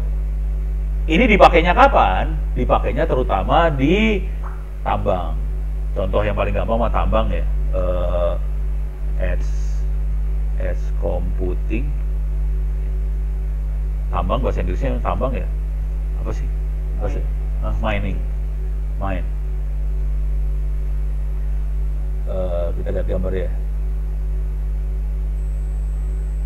Nah, ini mah tambang beneran, nggak ada computingnya. Ya udah, ini tambang beneran lah. Ini tambang beneran. Jadi kira-kira gini, di pertambangan ini kayak ini ya, mobil-mobil kayak gini, terus juga mereka peralatan tambang, semuanya dalamnya banyak komputernya. Jadi peralatan tambang udah banyak komputernya, terutama bukan komputer buat ngitung ya, sensor, terutama sensor-sensor. Misalnya kalau di mobil-mobil gini dia ada sensornya, ini mobil gede kayak gini sensornya banyak dalamnya, jangan khawatir ya. Ini dalamnya komputer nih, dalam mobil ini dalamnya komputer, sensornya banyak, udah gitu dia bisa kita bisa monitoring apa yang terjadi di mobil itu, di peralatan pemboran apa segalanya di tambak banyak sensornya, dia bisa ngukur macam-macam tentang kapasitas produksi apa segala macam. Nah, yang jadi masalah dengan sensor-sensor yang ada di pertambangan ini adalah sensor-sensor ini kalau semua datanya harus dikirim ke Jakarta, padahal tambangnya tambang batu bara yang ada di Kalimantan harus dikirim ke Jakarta, tewas. Jadi nggak mungkin kita bikin sistem supaya semua sensor-sensor tadi dikirim ke Jakarta, nanti baru dianalisa ke Jakarta. Jadi kalau Anda pernah ngobrol sama yang namanya SKK Migas misalnya, di Indonesia penguasa minyak tuh SKK Migas. SKK Migas, ini Satuan Kerja Khusus Pelaksana Kegiatan Usaha Minyak dan Gas Bumi. Hulu Minyak dan Gas Bumi. Oke, SKK Migas. Mereka punya sistem buat monitoring semua tambang-tambang itu. Jadi bayangin, mereka harus ngirim datanya dari pemboran sampai ke SKK Migas. Nggak semua buat eksplorasi migas ini nggak semuanya punya. Kalau di hutan-hutan susah dapat sinyal kan. Jadi kejadiannya waktu itu, ini yang ngobrol ke saya waktu itu teman-teman dari Telkomsel sih, ini jadi iklan banget ya, nggak apa-apa lah ya. Jadi teman-teman Telkomsel bilang waktu itu tambangnya makainya WiFi. Jadi supaya sensor-sensornya bisa ngirim data, mereka pakai WiFi. Cuman WiFi itu kan jumlah handphone atau jumlah alat yang bisa connect akses paling terbatas jumlahnya, paling belasan jumlahnya. Nah, padahal alat di pertambangan itu ratusan jumlahnya. Jadi dia harus pasang banyak WiFi di tambang itu. Nggak mungkin dia pasang WiFi di tambang itu.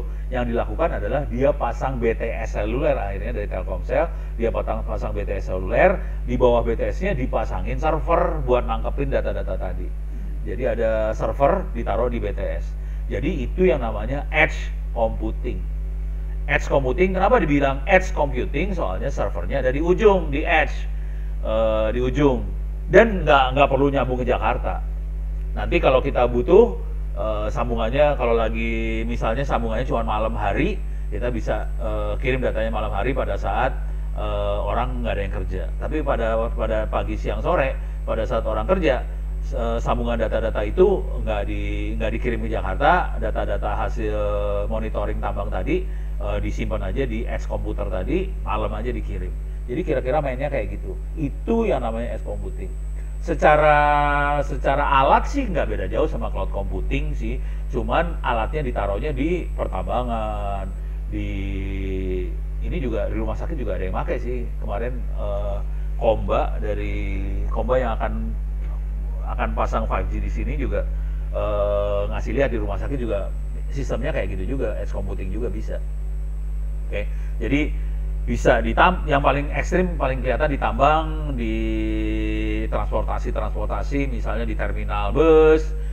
Kalau kita butuh pasang sensor-sensor segala macam, kita mainnya edge computing sih sebenarnya, gitu ya. Jadi tidak harus, cuman kalau terminal bus dipasangnya edge computing ntar dicolong komputernya. Kalau di tambang kan malingnya juga males mau datang ke tempat tambang, jadi ya ntar pikir-pikir mana yang paling bagus lah. Jadi kira-kira itu edge computing, beres ya. Jadi ini ada ini dia kelihatan banget. Ini kelihatan. Jadi ada device, ada sensor, ada mobil, ada robot, ada pabrik segala macam. Ada edge server yang nempel yang ada di lokasi itu, dan ada cloud server yang ada di kantor pusat. Antara edge server sama cloud server disambungin pakai jaringan, dan jaringannya itu biasanya kapasitasnya terbatas, makanya kita butuh nangkap dulu di server lokal sebelah sini. Jadi datanya tidak langsung masuk ke server yang ada di pusat, ditangkap dulu di jaringan di bawah sini. Nanti kalau udah malam baru datanya dikirim. Atau kalau kondisi sambungannya nggak terlalu bagus, pas bagus dikirim. Jadi bisa kayak gitu. Jadi nggak langsung real time dari lapangan sini langsung ke sebelah sana, tidak harus. Kita bisa nangkap dulu di sebelah sini, baru di edge computing itu, baru nanti kalau udah kalau dibutuhin sambungannya bagus baru dikirim. Jadi ini ada yang di tambang, ini ada di pabrik, di mobil, rumah sakit apa segala macam ada di sebelah sini. Oke. Ini paling kerasa nih kayak gini. Kalau rumah sakit contoh paling kerasa tuh antara rumah sakit sama Kemenkes gitu ya. Oh, ini ada pertanyaan. Untuk teknisnya, pertanyaan dari sebelah saya ini, Yo. Yang nanya sebelah. Untuk teknisnya masing-masing klien harus terhubung dengan satu SD-WAN router atau gimana? Jadi teknisnya SD-WAN router SD-WAN routernya ditaruhnya di kelurahan kecamatan. Jadi bukan klien. Di kelurahan kecamatannya bisa ada banyak klien. Gitu. Jadi kliennya bisa satu SD-WAN router bisa banyak klien. Kalau kasusnya di pertambangan, SD-WAN routernya ada SD-WAN routernya taruh di tambang-tambang, terus nanti sensor-sensor yang ada di lapangannya ngomongnya ke SD-WAN router tadi. Nanti SD-WAN router yang nyambung ke sebelah sana. Kalau di Alfa contohnya di lokasinya ada SD-WAN router di lokasi itu, kemudian dia punya sambungan ke ke TV, ke kasir, ke komputer-komputer itu semua. Jadi bukan satu klien satu router, enggak, itu mahal pisan. Kalau satu klien satu router buat orang kaya banget. Berhubung kita kere. Nah, cuman ada masalah dengan SD-WAN ya. Ini masalah paling besar dengan SD-WAN tuh gini. SD-WAN itu belum ada standarnya. Jadi masing-masing vendor akan bilang saya punya SD-WAN, solusi SD-WAN.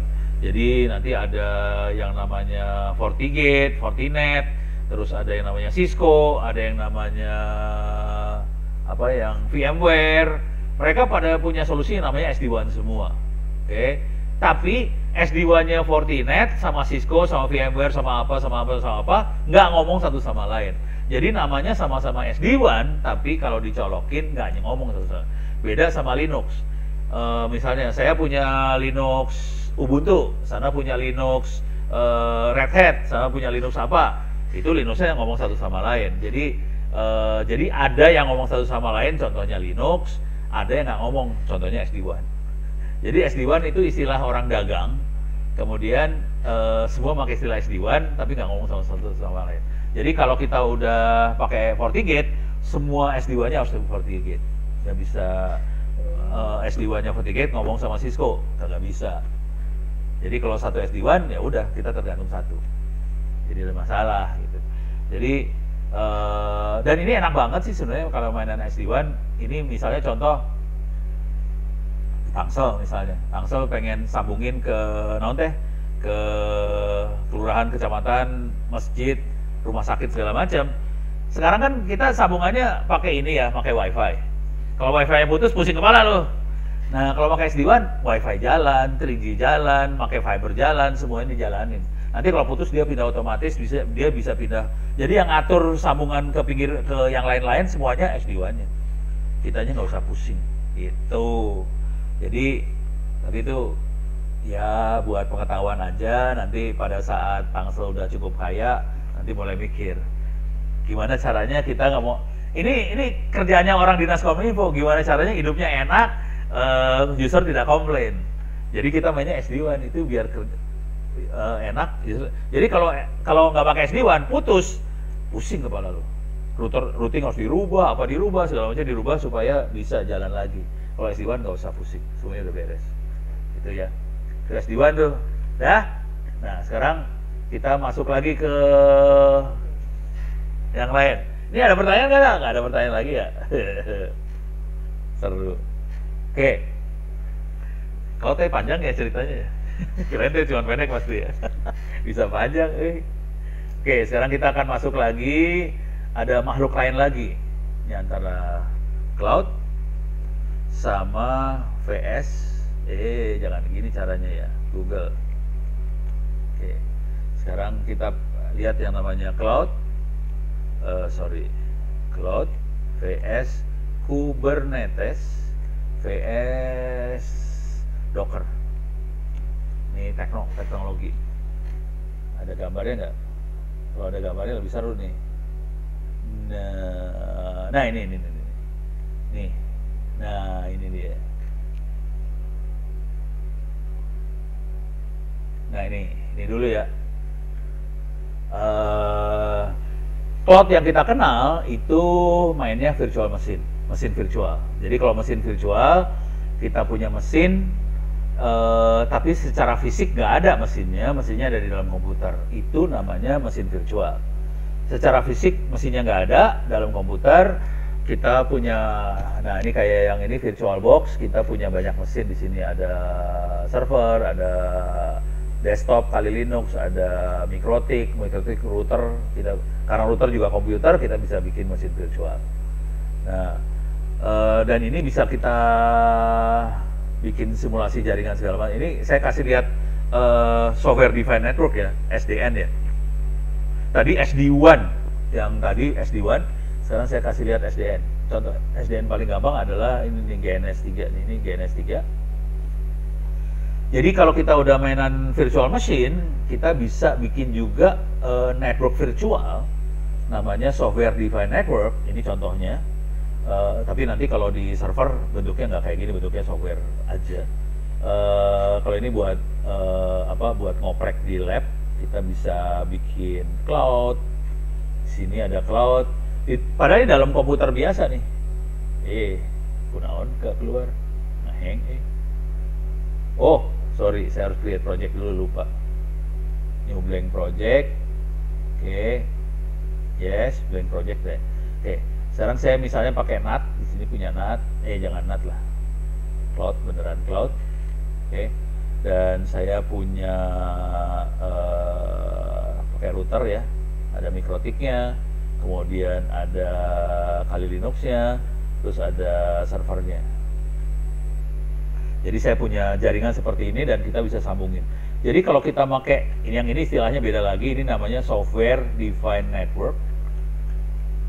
Saya bisa sambungin ke sini, kemudian ini saya nggak akan nyalain ya, cuma ngasih lihat sambungannya. Jadi kalau kita mainan software defined network ini jaringan ada dalam komputer. Artinya orang dari luar akan nyangka bahwa di dalam komputer saya ada jaringan yang rumit, ada mikrotiknya lah, ada servernya, ada apa segala macam, dan kelihatannya bukan hanya ada satu alat, bukan ada satu komputer, tapi ada di sini ada dua komputer, ada router dan sebagainya. Orang dari luar bisa melihat seperti itu. Ini adalah software defined network. Oke, jadi network yang ada di dalam satu komputer. Jadi contoh yang paling real adalah misalnya di sini di Diskominfo Tangsel tadi mesinnya ada 100 sekian core.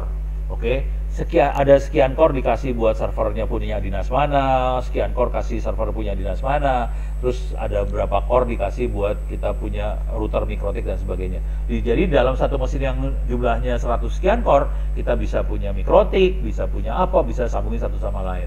Jadi dalamnya bisa rumit sih sebenarnya. Oke, dengan cara itu kita bisa misahin. Ini jaringan virtual yang ini punya dinas kesehatan, virtual yang ini punya pendidikan, virtual yang ini punya siapa segala macam. Jadi kita bisa misah-misahin sih sebenarnya. Oke, jadi bisa jaringannya bisa rumit. Ilmu yang ini namanya software defined network. Nah, oke, nah ini buang. Sekarang ini saya tutup. Biar nggak terlalu berat, biar enteng saya tutup.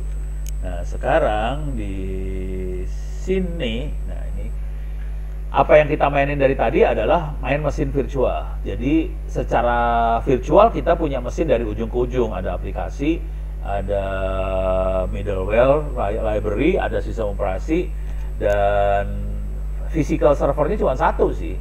Secara fisik servernya cuma satu, tapi dalamnya banyak mesin virtual. Jadi ada banyak OS. Masing-masing OS beda. Nah, cuman konsekuensi dengan OS yang beda, prosesornya kerjanya berat karena dia harus nge-handle tugas-tugas sistem operasi di sini. Kadang-kadang user butuhnya bukan seluruh sistem operasi. Saya cuma butuh mail aja, saya cuma butuh web aja, saya butuh chattingnya aja, saya butuh printernya aja. Saya nggak peduli OS-nya kayak gimana, pokoknya mail gua jalan. Saya nggak peduli OS-nya gimana, pokoknya si webnya jalan. Terus webnya juga saya pengen ada 2 web server, yang satu pakai Oracle, yang satu lagi pakai MySQL misalnya, atau MariaDB apa database-nya. Nah, kalau udah kebutuhannya kayak gitu, kita sebenarnya kalau usernya kayak gitu, kita tidak perlu ngasih seluruh user mesin virtual. Kita bisa makainya yang namanya kontainer seperti ini. Jadi ada kontainer. Di kontainer kalau kita perhatiin, kontainer kalau tadi mesin virtual, masing-masing mesin OS-nya beda-beda. Kalau di kontainer, satu OS bisa banyak aplikasi kontainer yang dikontrol sama mesin Docker ini. Jadi ada Docker, dia bisa ngontrol, oke, ada kontainer satu isinya aplikasi ini sama middleware apa, aplikasi ini ada di kontainer 2, aplikasi ini kontainer 3. Jadi si user, dinas dan sebagainya cukup requestnya kontainer-kontainer aja juga bisa, tidak perlu request sampai mesin virtual. Artinya kita cuman, dan ini biasanya di handle sama si ini udah jadi, tinggal pakai aja sih aplikasinya. Jadi ini salah satu yang bentuknya software as a service juga bisa dilihat. Ini semuanya dipegang sama dari fisik, operating system Docker dipegang sama si Kominfo. Kemudian usernya tinggal pakai aplikasi yang udah jadi sih sebenarnya, tinggal pakai aja. Oke, ini web server udah jadi, tinggal pakai aja. Dalamnya udah ada database apa segala macam. Database-nya itu tidak database yang di kontainer 1 tidak akan ngerusak database di kontainer 2. Misalnya kontainer 1 dihack, database-nya jebol segala macam, kontainer 2 nggak apa-apa, database-nya nggak rusak, gitu ya. Jadi ini misah antar kontainer, tapi sistem operasinya nyatu, satu sistem operasi, tapi kontainernya beda-beda. Dan ini menarik banget karena kita jadi bisa punya layanan yang lebih cepat daripada kita mainan mesin virtual. Mesin virtual lebih lambat karena masing-masing harus nge-handle OS-nya masing-masing. Kalau di sini OS-nya satu, kita cuma nge-handle yang atasnya aja, kontainer. Nah, untuk kontainer ini bisa jalan, biasanya kita butuh yang namanya Docker, Kubernetes ini. Jadi Kubernetes sama Docker ya. Kubernetes itu kalau ini gambarnya ribet banget sih, nggak ada yang lebih sederhana ya. Nih ya, ini lebih sederhana kayaknya nih. Nah, ini lebih sederhana. Oke. Jadi Oh, ini enak nih ngeliatnya nih. Ini yang tadi yang mesin virtual ya. Jadi ini ada hardware, sistem operasi, hypervisor, mesin virtual. Mesin virtual dalamnya ada sistem operasi, ada middleware, ada aplikasi. Kalau yang tadi ada hardware, sistem operasi, ada Docker. Kalau ini hypervisor, ini makanya Docker. Dalam Docker cuma ada middleware sama aplikasi. Nah, kadang-kadang si user butuh bukan cuma satu Docker. Dia butuh beberapa Docker sekaligus. Misalnya dinas kesehatan, dia butuh bikin web server. Nah, kita udah punya Docker-Dockernya. Ada di web server, ada Docker buat Apache-nya, buat webnya, ada Docker buat database-nya, ada Docker buat security-nya dan sebagainya. Dia udah paketan nih, dia udah bikin paketan. Si dinas kominfo bikin paket. Oke. Saya udah bikin paketan. Kalau buat orang yang bikin web server, di sini udah ada paket Docker-Dockernya. Ada Docker buat web servernya, database-nya, security-nya, buat autentikasi, buat apa segala macam, udah siap, tinggal pakai aja. Jadi kalau ada dinas yang request, kita masukin aja. Oke, satu paket Docker ini saya kasih semua, Anda bisa langsung pakai. Ini ada satu paket ini saya kasih aja, Anda bisa langsung pakai. Nah, untuk ngurusin perpaketan kayak gini, kita pakai yang namanya Kubernetes. Jadi Kubernetes itu mempaket Docker-Docker tadi. Kira-kira kayak gitu cara berpikirnya. Jadi ada yang Docker-Docker, ada yang paketan gini. Nah, Dockernya bisa dapat di mana Docker-Docker tadi? Dockernya biasanya udah ada ininya sih, ada tinggal ambil aja sih. Docker apa ya? Library kali ya.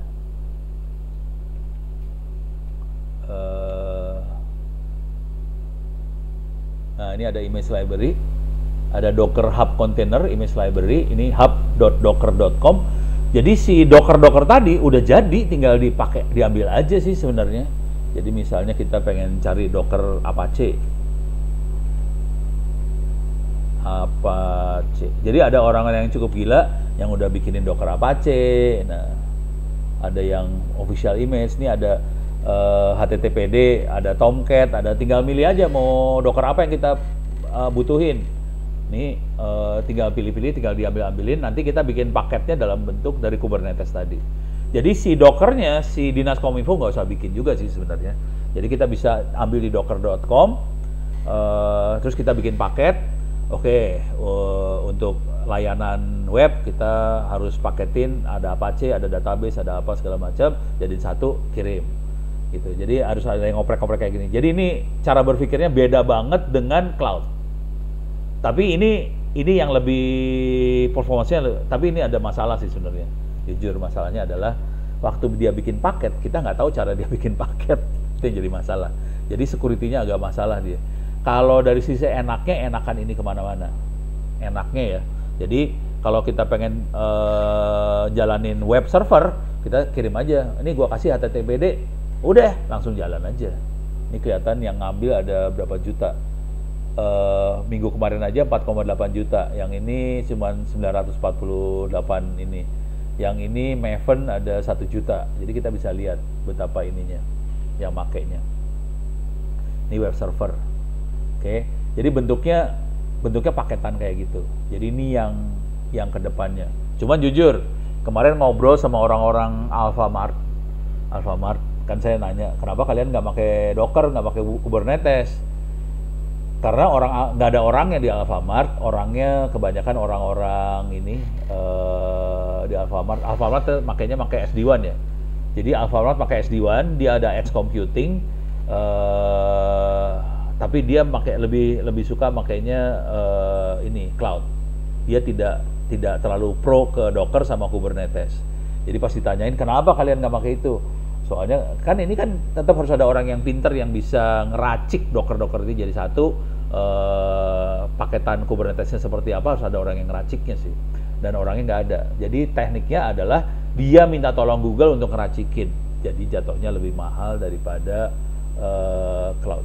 Jadi kalau argumentasinya orang Alfamart kemarin adalah yang kayak ginian lebih mahal, yang Docker dan Kubernetes lebih mahal daripada cloud. Gitu. Tapi kalau kita punya orang yang jago yang bisa bikin racikan kayak gini, itu lebih jatuhnya jadi lebih murah dan performanya lebih bagus daripada, secara performance ya, lebih bagus daripada si cloud. Cuman yang masalah dengan Docker dan Kubernetes tadi adalah kita nggak tahu cara bikin dalamnya kayak gimana. Kecuali kita bikin sendiri Dockernya.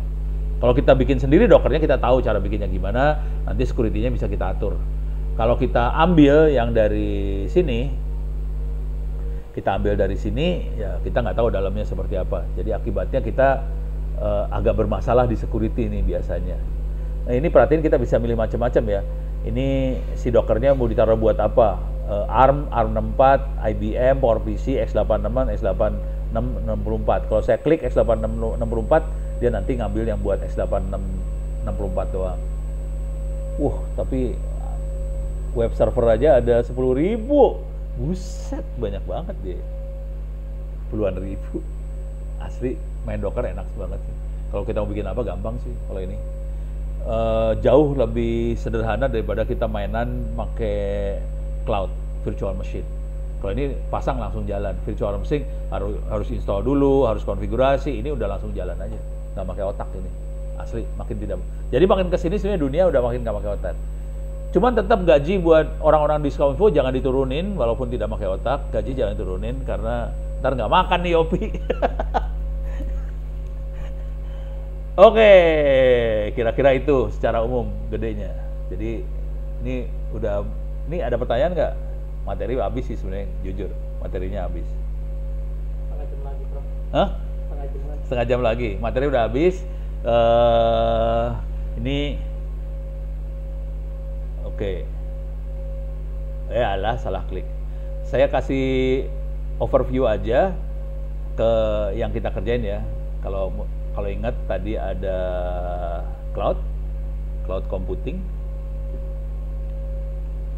Secara sederhana itu adalah virtualisasi. Virtualisasi adalah yang ini contohnya. Ini virtualisasi. Jadi kita bisa punya banyak mesin di dalam satu komputer. Itu adalah cloud. Cloud adalah satu komputer dipecah-pecah, diecer jadi banyak. Itu cloud. Oke. Nah, contoh yang ekstrim, banyak jadi satu, namanya grid computing. Itu banyak jadi satu, itu grid computing, dan ini dibutuhin sekali di kampus atau di lembaga-lembaga atau kementerian atau lembaga atau apa yang melakukan banyak komputasi perhitungan.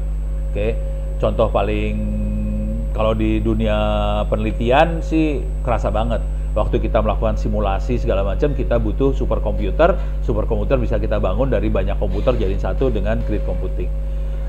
Softwarenya banyak tersedia, open source bentuknya, salah satunya adalah Rock Cluster, itu grid computing. Rock Cluster ya, saya kasih lihat aja.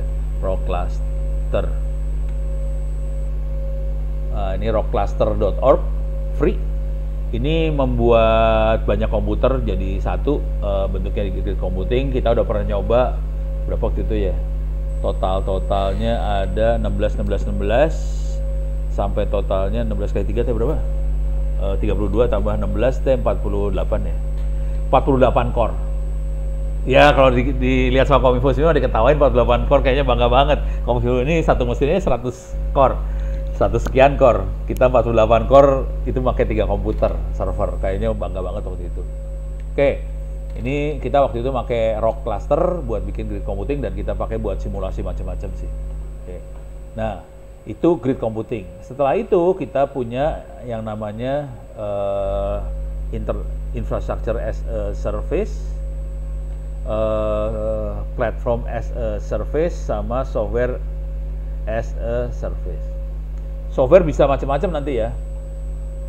Software bisa database, as a service, apa segala macam. Jadi bentuknya kalau yang paling enak lihatnya yang di sini.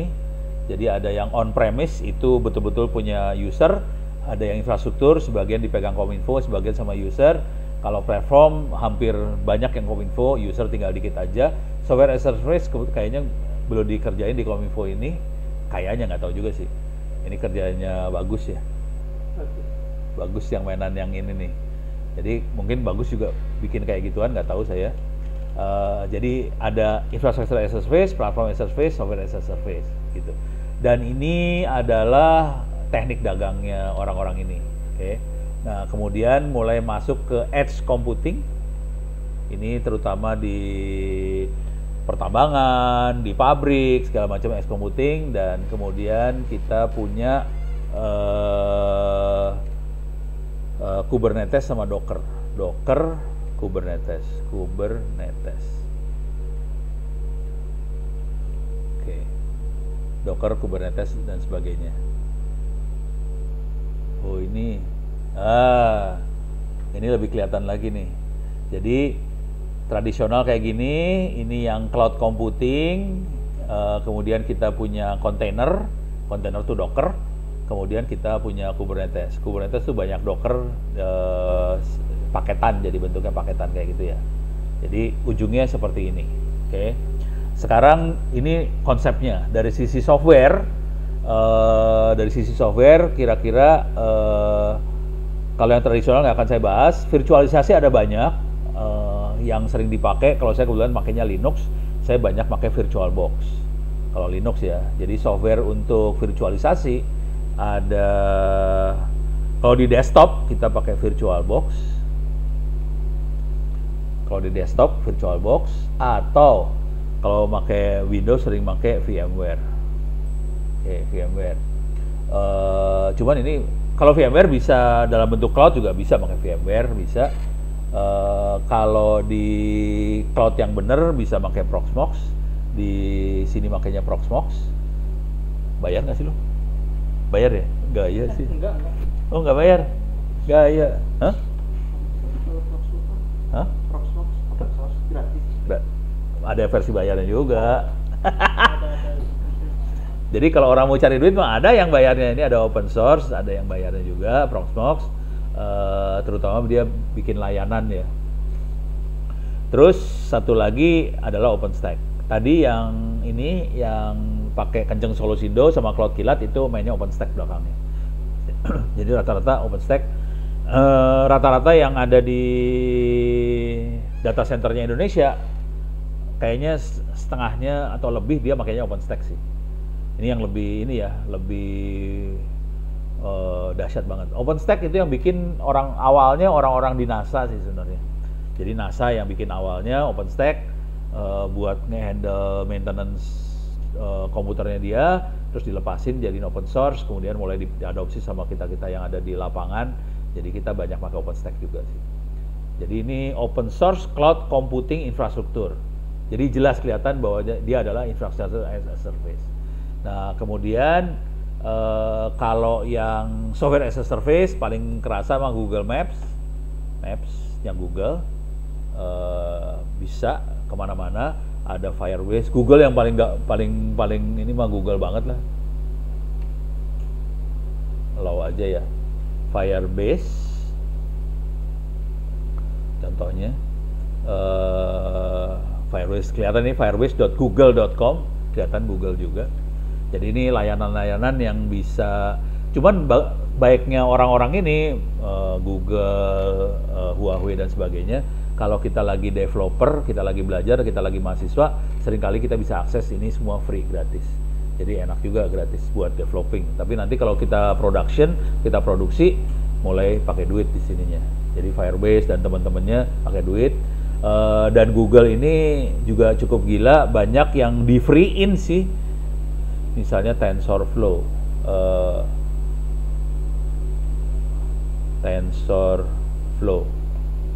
Ini Google juga buat mainan data science. Ini Google, belakangnya Google. Ini dia kasih free. Jadi banyak yang free juga sih. Kayak gini-ginian. Oke. Nah, kemudian Kubernetes itu yang buat manage si Docker. Docker dulu ya, Docker.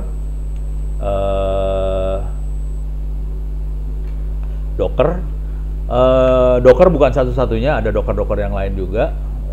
Cuman yang paling bekennya adalah si Docker ini. Docker intinya aplikasinya udah siap semua, udah satu paket. Kalau di run langsung jalan. Tidak kayak setup.exe-nya dari aplikasi yang ada di Windows ya. Kalau aplikasi Windows kan untuk jalanin aplikasi itu kita harus download terus kita install. Docker tidak perlu install. Jadi Docker kayak langsung jalan aja udah beres. Semua yang dia butuhin buat jalan sudah siap dalam Docker itu. Jadi untuk misalnya kita butuh untuk jalanin web server kita butuh database, butuh PHP, butuh Python, butuh apa segala macam, semuanya udah siap. Jadi satu, tidak ngikutin sistem operasi lagi. Jadi dia bisa mandiri, tidak tergantung sistem operasinya, tidak tergantung subroutine apa modul-modul yang di sistem operasi, dia bisa langsung jalan dan bisa langsung dipakai. Itu Docker. Jadi Docker kira-kira kayak gitu. Dan tadi ada hub-nya, hub docker.com. Kita tinggal ngambil aja, kalau kita butuh apa kita bisa ambil, atau kita bisa bikin sendiri si Dockernya. Dari aplikasi itu kita bisa bikin, terus kita bikin jadi Docker bisa, atau kita nyari dari hub. Kalau jujur, kalau saya biasanya nyari aja dari hub, males bikin. Nah, kemudian yang terakhirnya adalah Kubernetes.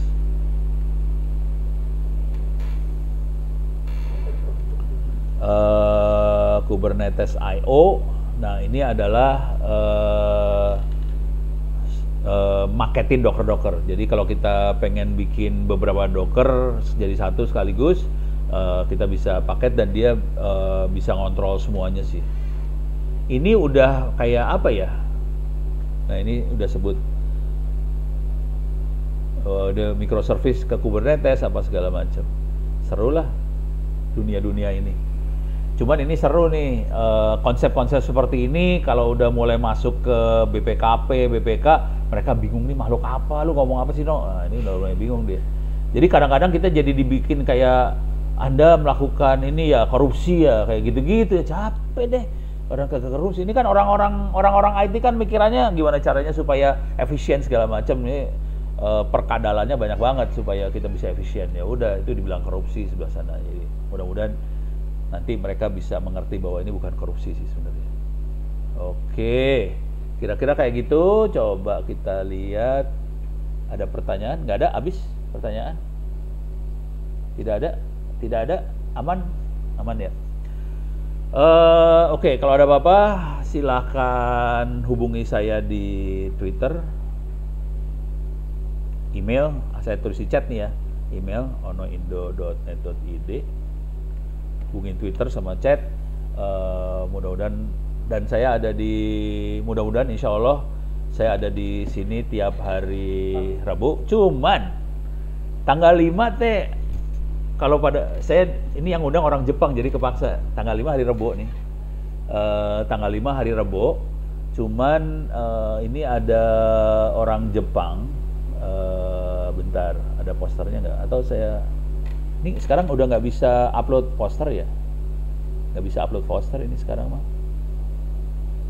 Nggak bisa upload poster. Bisa nggak sih? Oh, bisa file. Oke, saya coba upload poster ya. Download. Ini dia. Ini tanggal 5 nih kejadiannya. Ini minta maaf, ini Rabu. Silakan di-download. Saya akan buka di sini. Jadi ini saya kasih cerita kisah lah. Ini buat tanggal 5 ya. Free sih.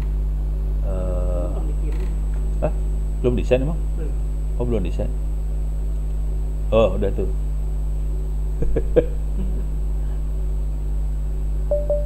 Ini saya buka di sini, mana dia? Ini dia. Ini dia. Ini saya buka aja di sini biar kelihatan lah. Jadi ini ceritanya internasional dari Jepang. Jadi minta maaf tanggal 5 saya jadi kepaksa rada mangkir dikit karena yang minta orang Jepang. Kalau yang orang Indonesia saya tolak biasanya. Gua ada kerjaan di Kominfo karena ini internasional. Udah gitu yang ngasih keynote-nya orang Kominfo. Jadi orang BSSN sama Kominfo, jadi gue nggak enak nih. Ya udah. Karena yang minta Kominfo. Tapi kalau diperhatiin yang ngomong semuanya banyak orang luar nih ya. Ada Yuri Ito namanya, orang Jepang. Terus ada Lu Rongchen, orang Cina mainland. Yuri Ito, tapi yang lainnya timnya orang Jepang semua sih, banyaknya orang Jepang. Jadi ini nanti acaranya di Sentral Senayan. Ini urusannya cyber security. Bagaimana kita ngevaluasi cyber security sebuah institusi atau lembaga atau kota atau kabupaten atau negara, gimana ngevaluasinya gitu. Tapi nanti akan di streaming juga lewat Zoom, jadi silakan register, bisa ikut sama Zoom-nya mereka, bisa direkam segala macam. Ini buat pengetahuan oke banget, karena yang ngomong dari internasional, dan ini mau bukan di apa ya, di kita di Asia Pasifik, mereka kerjainnya di Indonesia. Jadi Indonesia jadi tuan rumah banget sih, itu ceritanya. Ini Pak Boni sama Pak ini Inspektorat Jenderal, Irjen Polisi gitu. Tapi jujur orang-orang ini tadinya mikirnya Indonesia untuk cybersecurity yang megang Kominfo, jadi ada Kominfonya di sini. Padahal megang security kan yang megang BSSN ya. Baru sadar saya kasih tahu, ya lu ngundang Kominfo ya salah lah, harusnya BSSN. Akhirnya diundang dua-duanya gitu. Kalau yang ini kayaknya ini lagi di request dua-duanya, nggak tahu ini jadi datang atau enggak. Tuh, jadi ini saya tanggal 5 saya ada di sini ya. Hah? Saya ada di masih di Indonesia, jangan khawatir, cuman saya lokasinya di Sentral Senayan ini. Urusan cybersecurity dan ada boleh ikut. Tapi ntar ada rekamannya, mudah-mudahan bisa di-share. Itu kira-kira. Oke. Ini saya tutup dulu. Oke, saya rasa cukup dulu. Sekian, mudah-mudahan bisa bermanfaat. Billahi taufiq wal hidayah. Assalamualaikum warahmatullahi wabarakatuh. Saya kembalikan pada Ibu Devi. Silakan, Ibu Devi. Waalaikumsalam warahmatullahi wabarakatuh. Terima kasih Prof atas ilmunya tentang cloud computing.